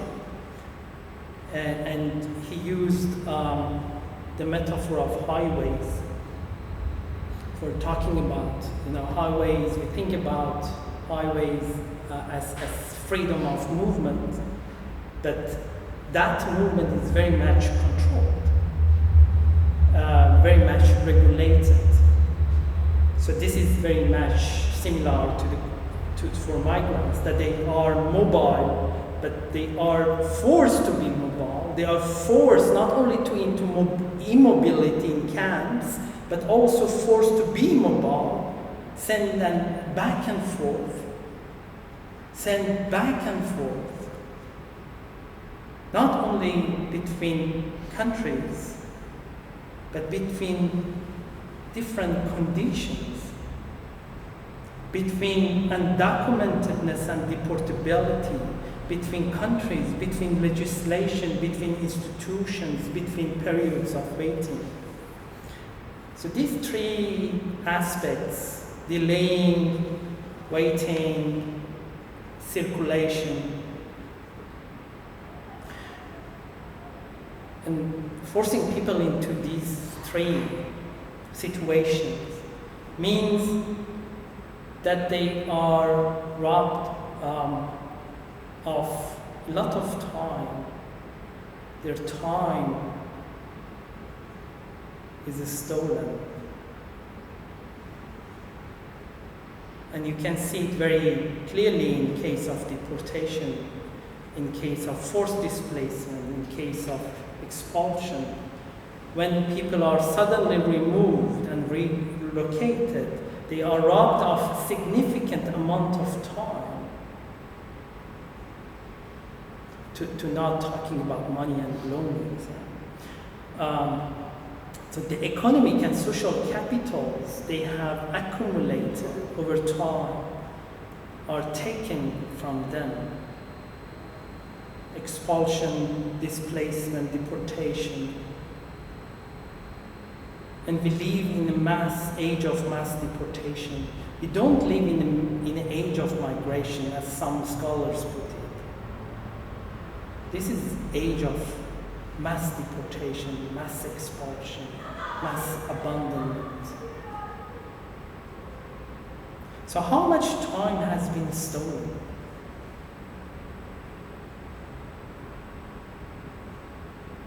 What about taxes and social security contributions people have paid before being removed?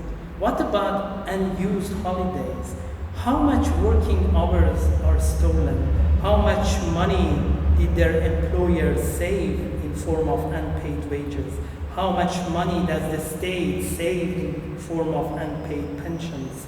How much surplus values have been produced for the capitalists through deportation, expulsion, displacement globally?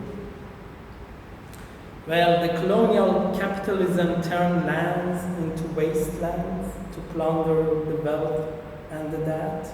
Bordering practices turned migrants' time into waste time to steal their labor.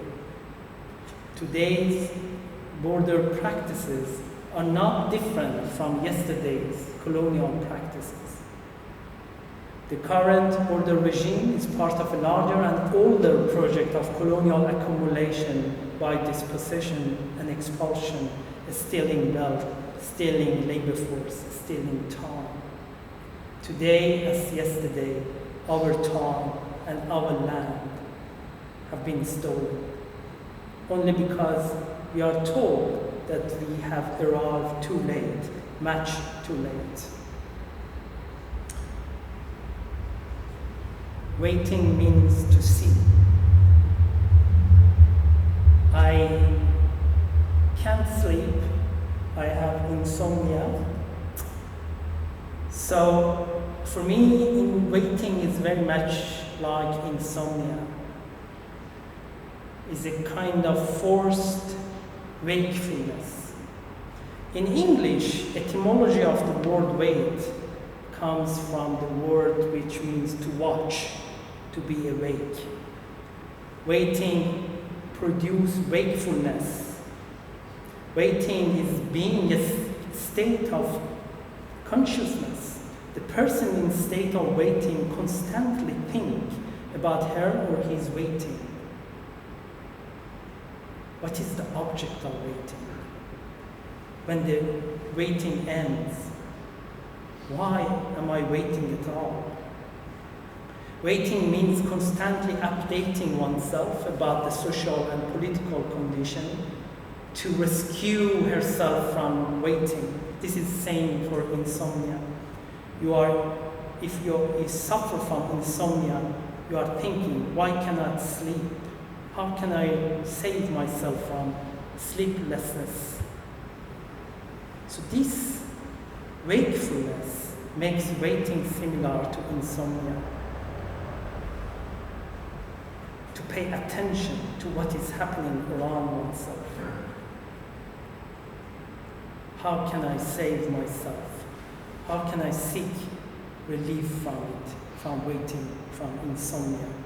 What keeps the person awake in prolonged waiting is not measuring chronological time, which is chronos in Old Greek, but rather chasing moments of potential opening, which is kairos. So Old Greek, they had two, kairos and chronos. So chronos was this mechanical measure of time. Kairos, on the other hand, was critical moments. It was quality of time, not quantity of time. The quality of time, the critical moment when things can happen and openings for changes.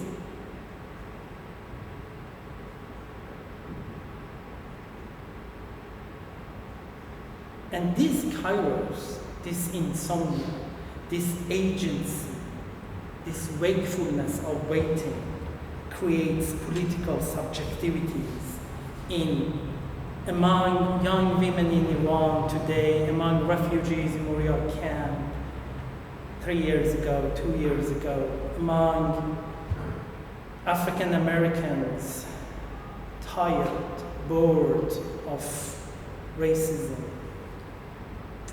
So Walt Benjamin saw this potentiality in boredom. That boredom, in his words, is a threshold to great deeds, actions. When the illusion that we know that justice will not arrive and we are bored of waiting, then we realize that we should stop waiting. We should fire the clock. We should burn down the Moria camp. We should go on Tehran's street and turn down Ayatollah's regime. Waiting as wakeful navigation through material struggles in the present means directing one's mind toward to not yet. This is a daily practice. This is directing mind towards a new horizons, as was also mentioned by Professor Zamindar. In Arabic, the word for waiting is intizar, which is related to nazar. Nazar means to see. To wait means seeing. It's also related to manzar, which means landscape, which means we. So we see how time and space are related in the Arabic word of intizar. So let me end going back to my mother. My mother. I thought she was an ignorant person. And it took many years to realize it was me who was ignorant, not her. It took me a long time to understand how epistemology of coloniality worked. It took decades to see how colonized mind was my mind. She knew, as an indigenous people's old knowledge, she knew that time cannot be separated from space. She knew it because she had witnessed how her land was grabbed by the state, how the natural resources in her land were taken from her by European companies, including oil. And she knew it because she knew that how her time was stolen from her by patriarchal system, forcing her in domestic spaces. Thank you.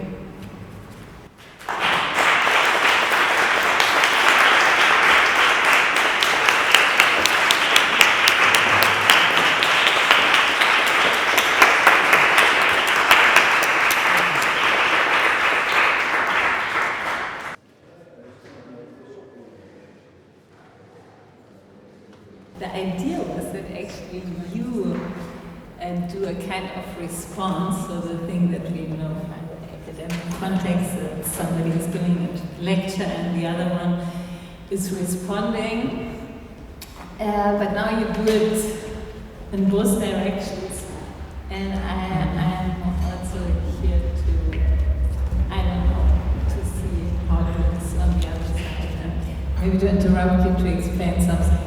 But I would say, or maybe we can start with the thing, because you both, I find it was not a reason to invite you, but it was interesting to me that you both have this connection also with art. Vazira, you pointed it out already a lot, and Shahram, you said in the introduction of this book that you are part of this research, a collective on waiting, but you said you clearly did not want to do this as a purely academic research, and you invited artists that you also both worked with to contribute. Maybe this can be a starting point, and then you just go where it leads you.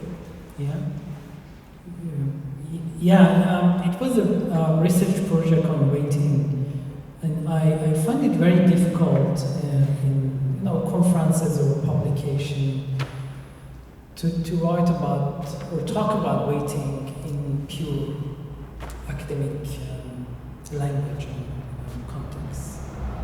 So, because for me waiting is very much like borders. Borders are about senses. If you don't sense a border, there is no border for you.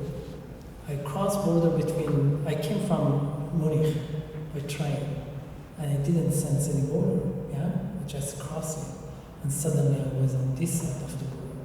So borders, waiting is similar. So if you don't sense it, it is about senses, It's about pain, it's about shame, it's about humiliation, it's about suffering, it's about boredom. So this is why I thought maybe it's better to think about waiting with the help of art.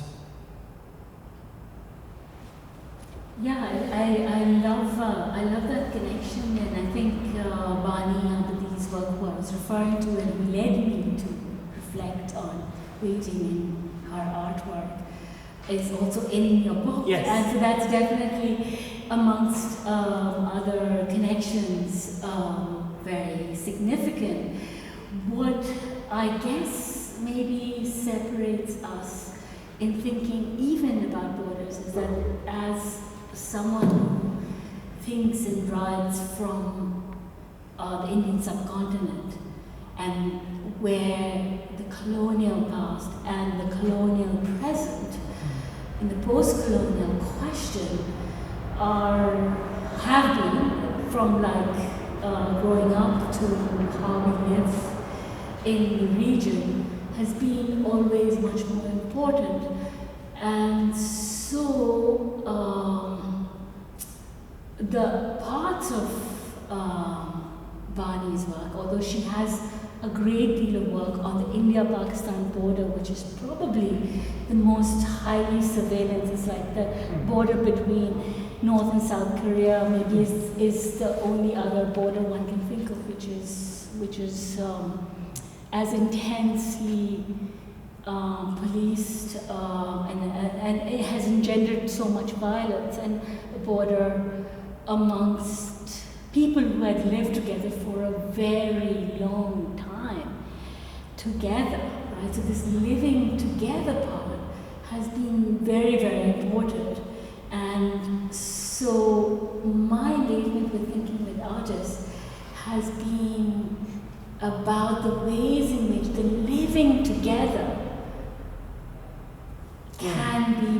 can be brought to the fore, and thinking with what colonial knowledge and history as a colonial form of knowledge has done in the landscape, right?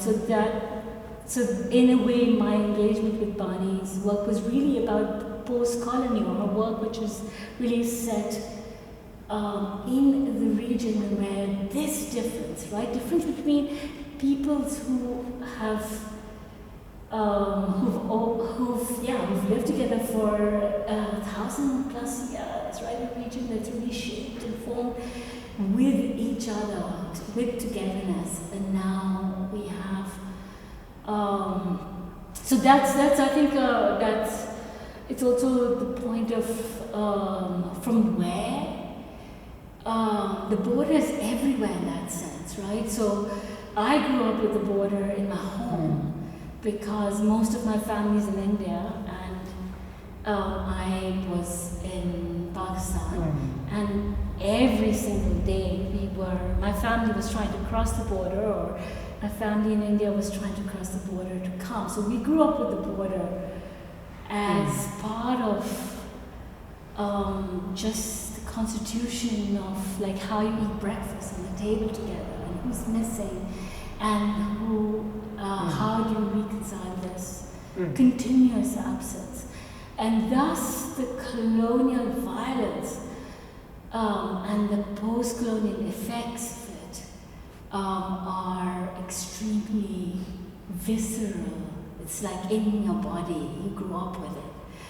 The border is not outside of you, and therefore the stranger and restituting the stranger has been so important. And thus the waiting not as rife with only violence or rife with only loss, because in this condition, one could imagine actually, I mean, I haven't ever thought about it this way, but to think about this division or partition as a waiting would have to presume that we would once again, that it would, that there is an end to waiting. But I want to say that in the waiting, there is also a lot of thinking and creating and addressing and critiquing and understanding power. There's an understanding of power that is something that hope we can build. Yeah, this is exactly what I meant with comparing with insomnia, waiting as a state of wakefulness. And of course, waiting can be very productive. I mean, for example, Palestinian resistance, which is, they call it sumud. Sumud in Arabic means, I don't know exactly what it means, the word, I don't speak Arabic, but sumud is a kind of action of staying, not going away. So, not moving, staying in that place and waiting is a productive. Or Roland Barthes, I mean, he has a very short essay about waiting in a bar for his lover, and how waiting is a productive of love. I mean, talking about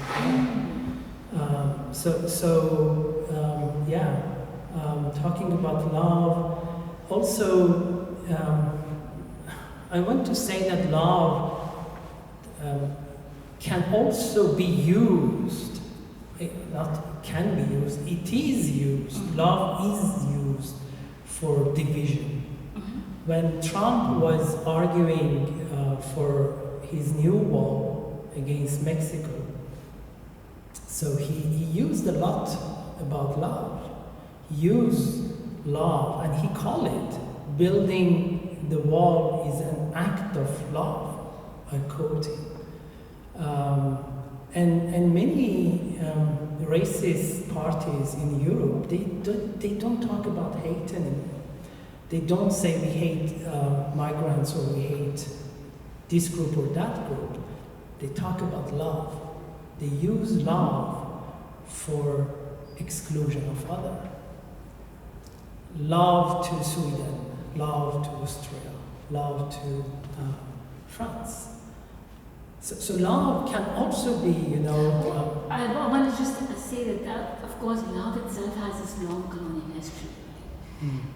So, in terms of it being the site of violence, it has this long history in which it is always in the language of love that violence is enacted. And Elizabeth Pavanelli might have been here. And will come. Was a book, right, called Empire of Love, which in fact it explores precisely its relationship to this longer history of settler colonialism in our case. But when if you go in colonial landscapes, it's not a subtle part, but integral part of colonial violence. And it is precisely in that context that thinking with anti-colonial thought becomes significant for this kinds of potential or possibility that is continuously explored, which never gets fully worked out. So you're right that love is really problematic to simply speak of in terms of love stories, right? But then the invitation to think about it as when is it an anti-colonial gesture, and what kind of anti-colonial work can it do? I also think that in both cases, actually, the waiting and the love, this depends very much from the context. And I would say if the right wing is using these terms now because they learned through linguistics that it's better to use the positive term than the negative, then they are in a pervert way being clever, but they did not understand what loving or the act of loving is about, because I would say it has a resistance to also what you said, even if it has been argued in the name of love, it was not what we possibly would understand in the act of loving. And both your talks, I would say, were like your lecture was a loving act of love or actualizing love for your mother, for your people, for friends, or for people in conditions that you feel related to. So I would not give the right wing the possibility to steal these terms from us. And for the waiting, I also think I was wondering what if, because Rashida Phillips, that I very much hope will also join for a later gathering, she talks about this this extended present, and in this conception, and she's referring to traditional African time, and she's proposing a model where you don't have linear time, where it's not about progressive, and then maybe the waiting would not, like, how would you say it? Does the waiting play a role, and also the difference in waiting that you say is a space also for reflection, or it's a place where you are deprived from basic rights and dehumanized? Is this not coming from the broader setting of how we think time also? Like in a concept where you don't, like this boredom that Benjamin talks about, I would say it's not the boredom which is the boredom from in a progressive time thinking. Well, I would say that some of the ways in which Shahram was giving an account of the losses incurred in the waiting of time when one could have gone to university, the years, the time of labor, the wages that are earned and which are lost in terms of time that one could have been with the family, when one could have created other kinds of things. There are ways in which that in of itself is, or could be, or should be grounds for demanding reparation. So in a way, the language of repair is a way that's equally significant in, say, thinking about, yes, rights to live and work in a place where they have arrived, but where an accounting of that loss of time. And I say this thinking when you were speaking, it's one of the things that the feminist movement has done in some places, which is, for instance, allowing for women in the workplace to give an account of time that they have cared for others, for example, children or others at home, and to be able to give an account of it and be remunerated for it, right? So it's not lost time from other kinds of work you would do. And there's a way in which that accounting of time that you were giving is also, in my view, or at least alerted me to its possibilities, to then be part of the arguments for the ways in which these lives must be repaired, so as to give them a chance at equal pay, equal rights, equal access, and so forth. I mean, Derrida has this line about justice is that which cannot wait, right? That which cannot wait. So the opposite of, and in a way, that's also an equally important stake in the ground. Justice is that which cannot wait. And from that stake, this accounting of lost time, it requires then to be part of the demand for rights, justice, dignity, and so on and so forth. That's more your area. Contemporary migration is more, as your area of work. So I'm curious to hear how you think about it. I totally agree with you. And in this book about precarious lives, waiting and hope in Iran, I write about hope. Hope is, hope and waiting are two sides of the same coin. So without hope, there is no wait. Why should we wait when we don't hope? So I write, that the right to hope should be added to other rights.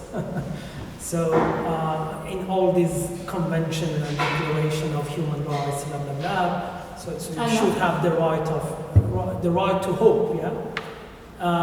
But the question is, where can we go and ask, give back to me that stolen time? In case of migrants, maybe, you can go to the state. You deported me.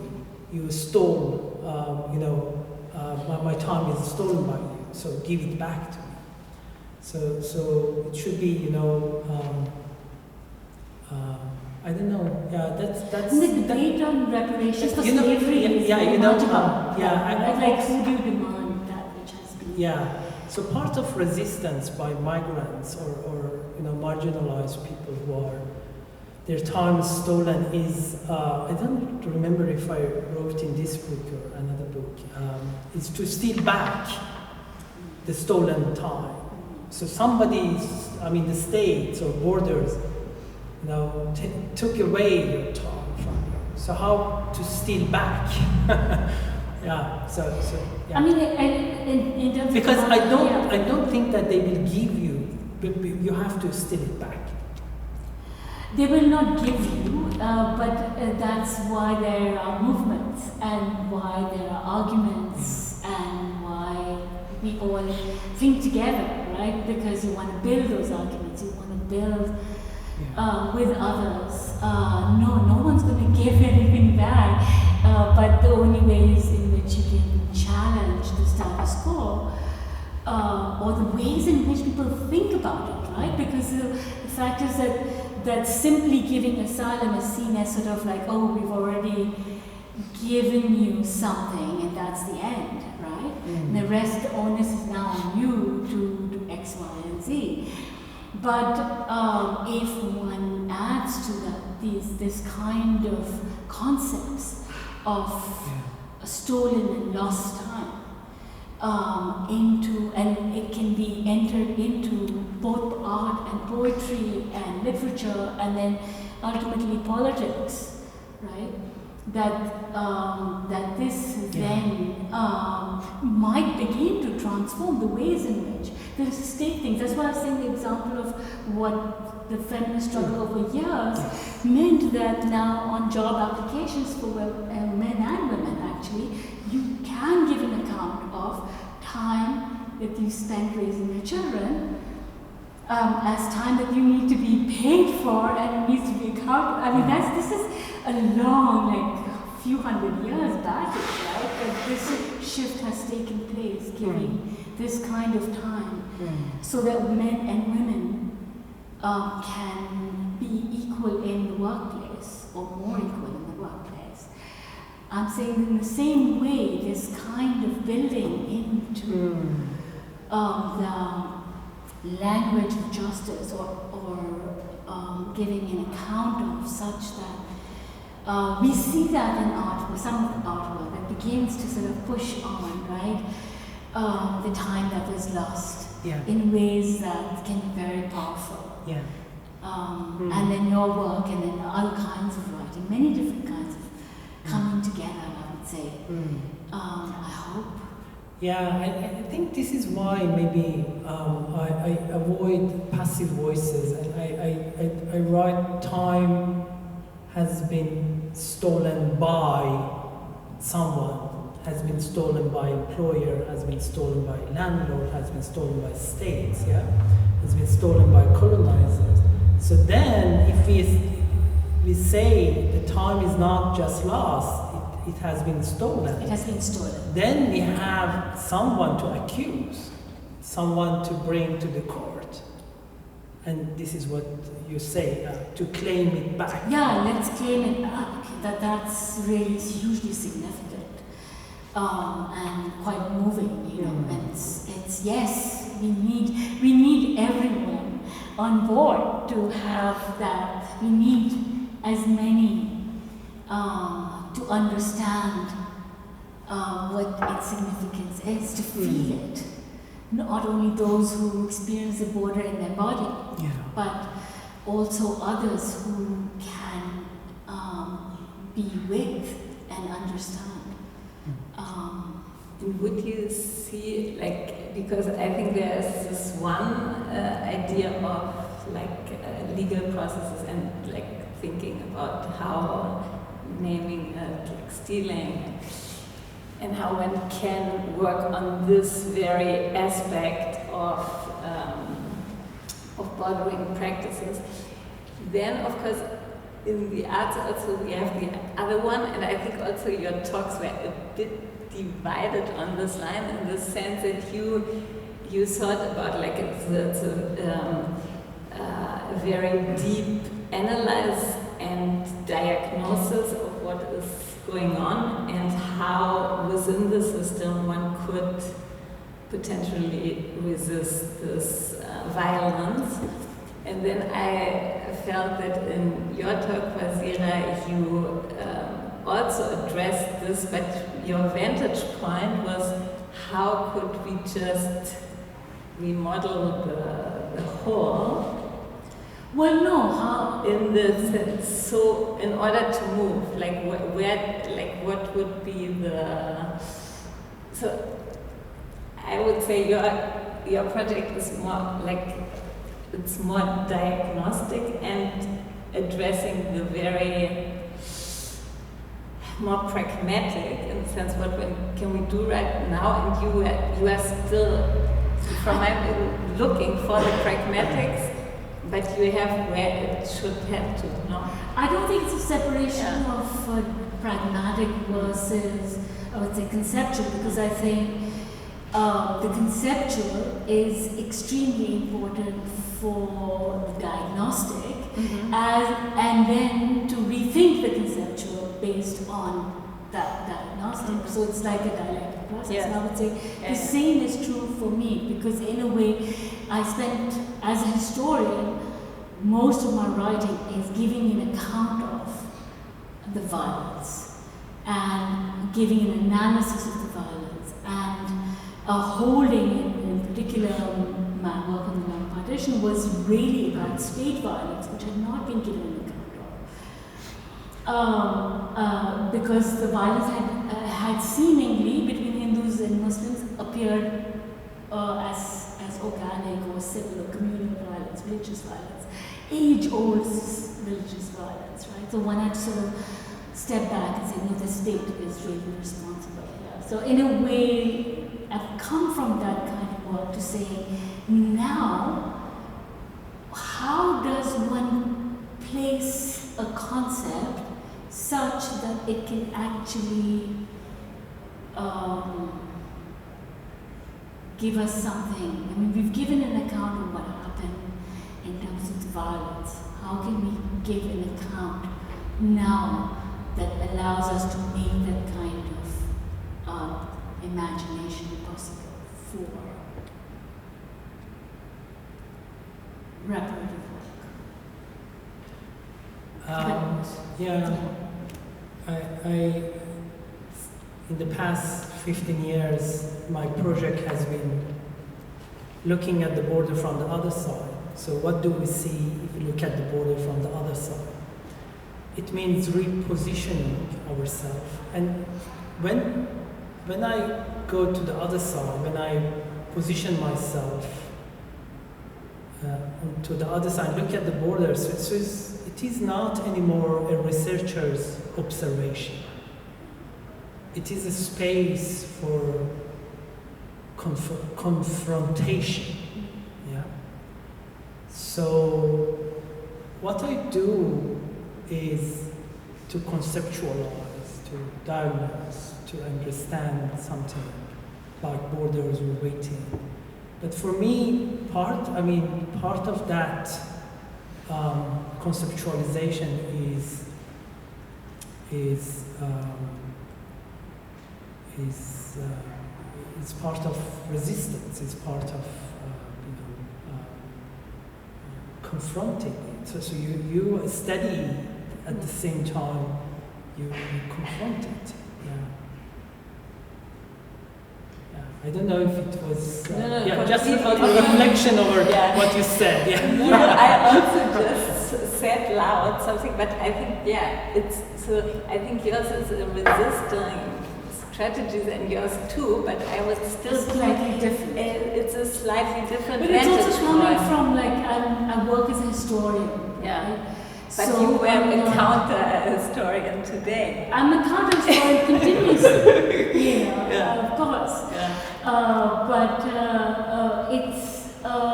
I'm continuously thinking about how can we speak of the past in ways that can help us reimagine other futures. So that's always been, but it is looking backwards as opposed to walking through a contemporary landscape and being on one side or the other. Although, of course, the contemporary, as we all are moving through the world, and we are hoping to enact, we're experiencing things and trying to understand them in relation to the present, of course. So it's not just say that I'm only looking at the past, but it is continuously, it's a slightly different looking. Waiting is seeing. It's a different seeing, a different gesture from which, as an anthropologist or as a writer, I don't know if you want to even, you disavow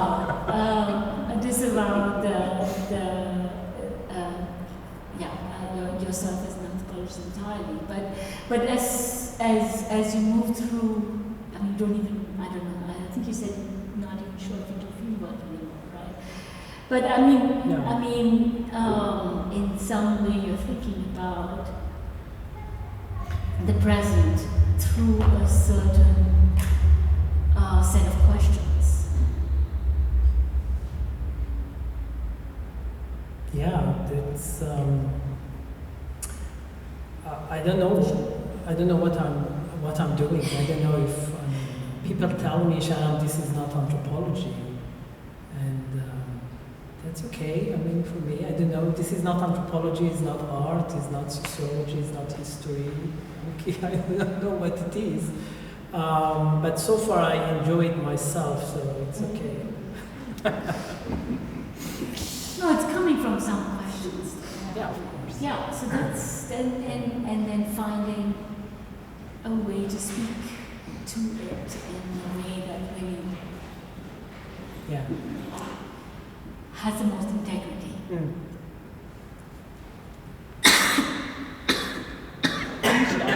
Exactly. Yeah.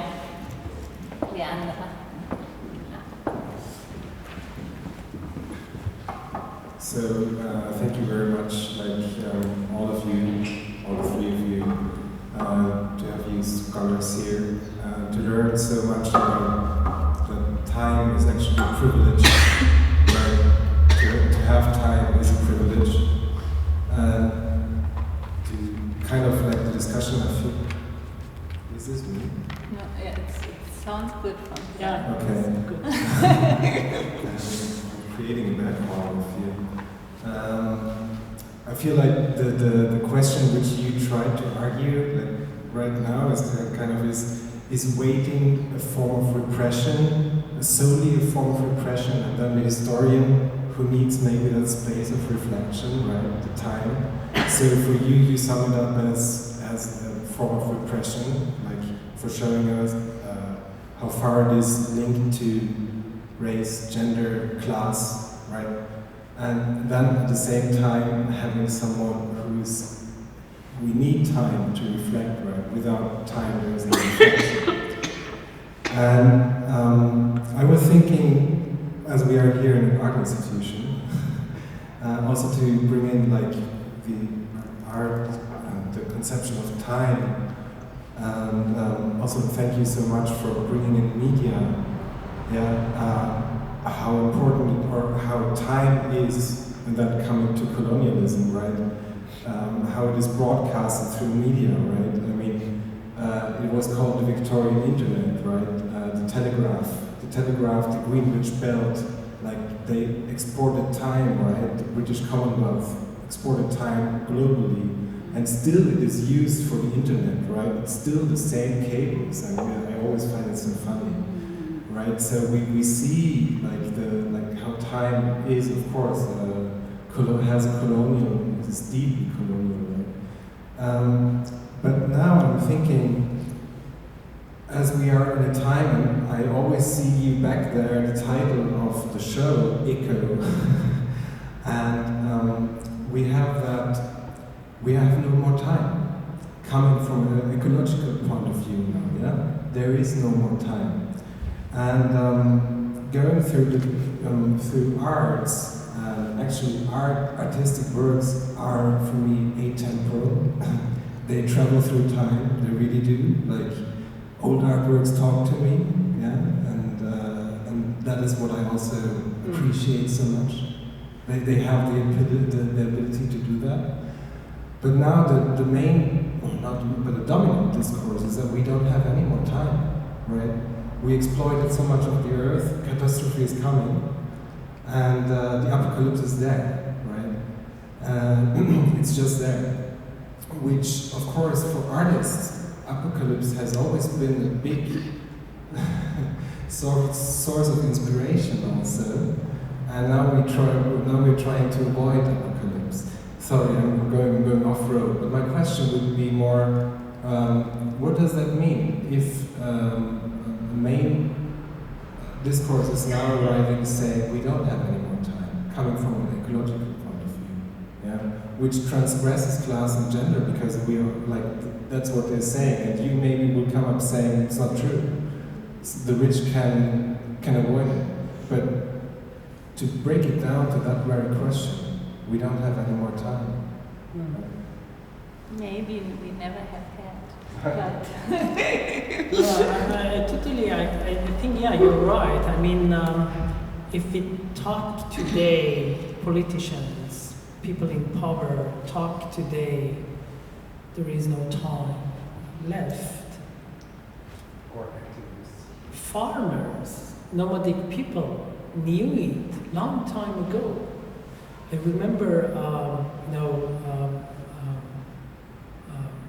20 years ago, we were talking about lack of water in Zagros Mountains for farmers and nomadic people.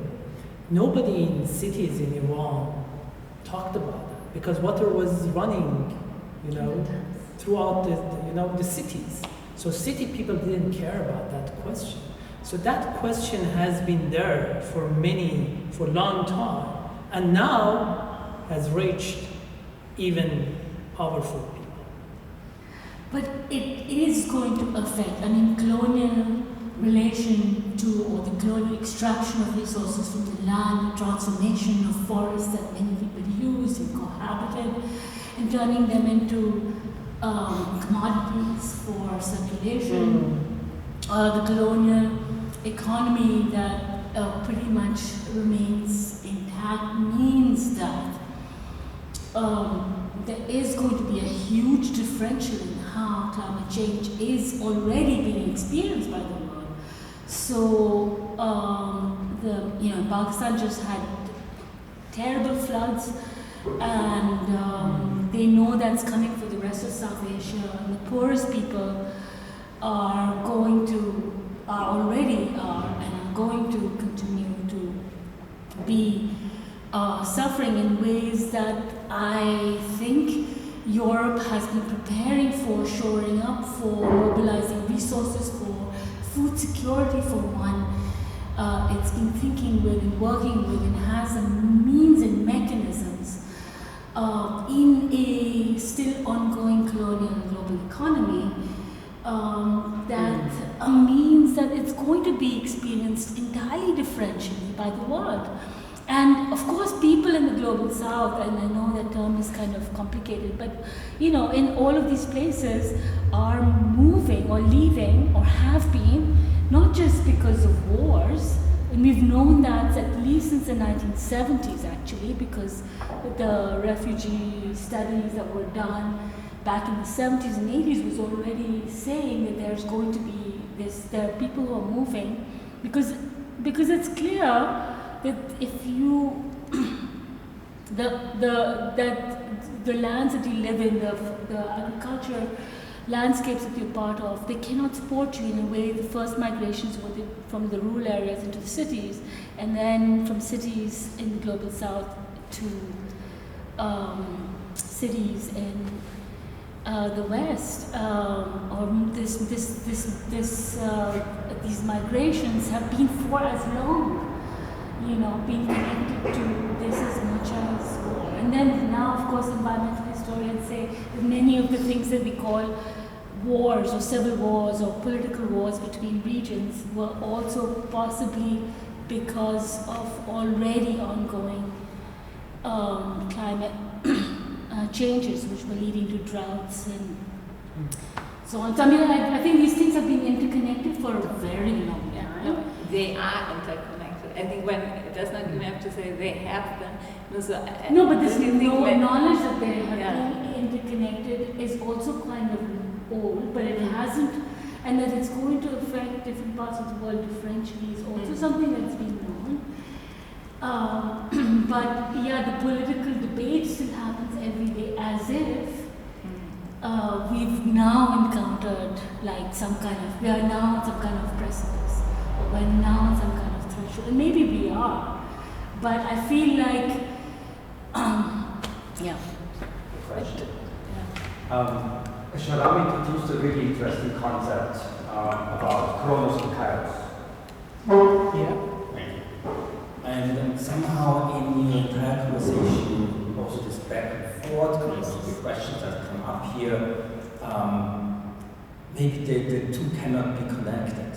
I kind of, you would not laugh that I would say, as a historian, you kind of be the accountant, and you, as an anthropologist, you be the person about the sensing things, right? That's too limited. Yet, when we talk about there's no time, it's a sense. When you talk about 60 years ago, it's accounting. When you talk about stealing of time, that cannot be sensed, it can only be counted, right? So the divergence between the two systems or the two ideas, I'm trying to this entire time listen to and kind of find kind of where's the connection between the two. But maybe Greeks kind of knew that this has to be two words, there cannot be a connection, and only by bringing different people together that discussion can happen. So that's the beauty of that. Or I'm wrong about the sentiment. But that's why they are also both here. That's why they're also a keynote event. So it's a keynote gathering today, right? So. No, thank you. I think you put it in very interesting and beautiful way. Kairos and chronos. Yeah. And it's a good place to maybe even end. But I have to that because I felt I felt the same chronos kairos. This is super interesting. But what we experience now, with the ways of internet and how time is there now through that, the dominant thing is that chronos and kairos has to happen at the same time, right? That your chronos time is your kairos time, and vice versa, right? Well, isn't it terror? I totally agree with you. But I see that it's really it has emerged the time discourse into I was thinking of a graffiti. I didn't see it. I just saw a photograph, and it's from the 1980s. It was by some German punks done, and they wrote in German, euch die Uhren, uns die Zeit. For you the clocks, for us the time. Yeah. And I felt okay, this is talking about you, right? Also für euch die Uhren, uns die Zeit. And what we have now is all of it at the same time, and that is a problem, right? But it's a perfect last word here. Would you agree? So thank you so much, Vazira and Shahram. Like I still cannot believe that you spent the last hours here, that we had these great talks by you, which will inhabit the space for the whole next year. Your ghosts will stay here with us. Thank you so much for this. Thank you, Siddhartha. And see you soon here in Innsbruck. Thanks to my team. Thanks to the audience. See you all soon again. And I also want to invite you to sign up, maybe even tonight if you want, for next week. December 11th, we have the next walk with Alex Cecchetti. So, you know, this exhibition is half taking place inside of the TAXISPALAIS, the other half is happening outside. One possibility to join is if you sign up for next Sunday. Yeah. Okay, thank you so much.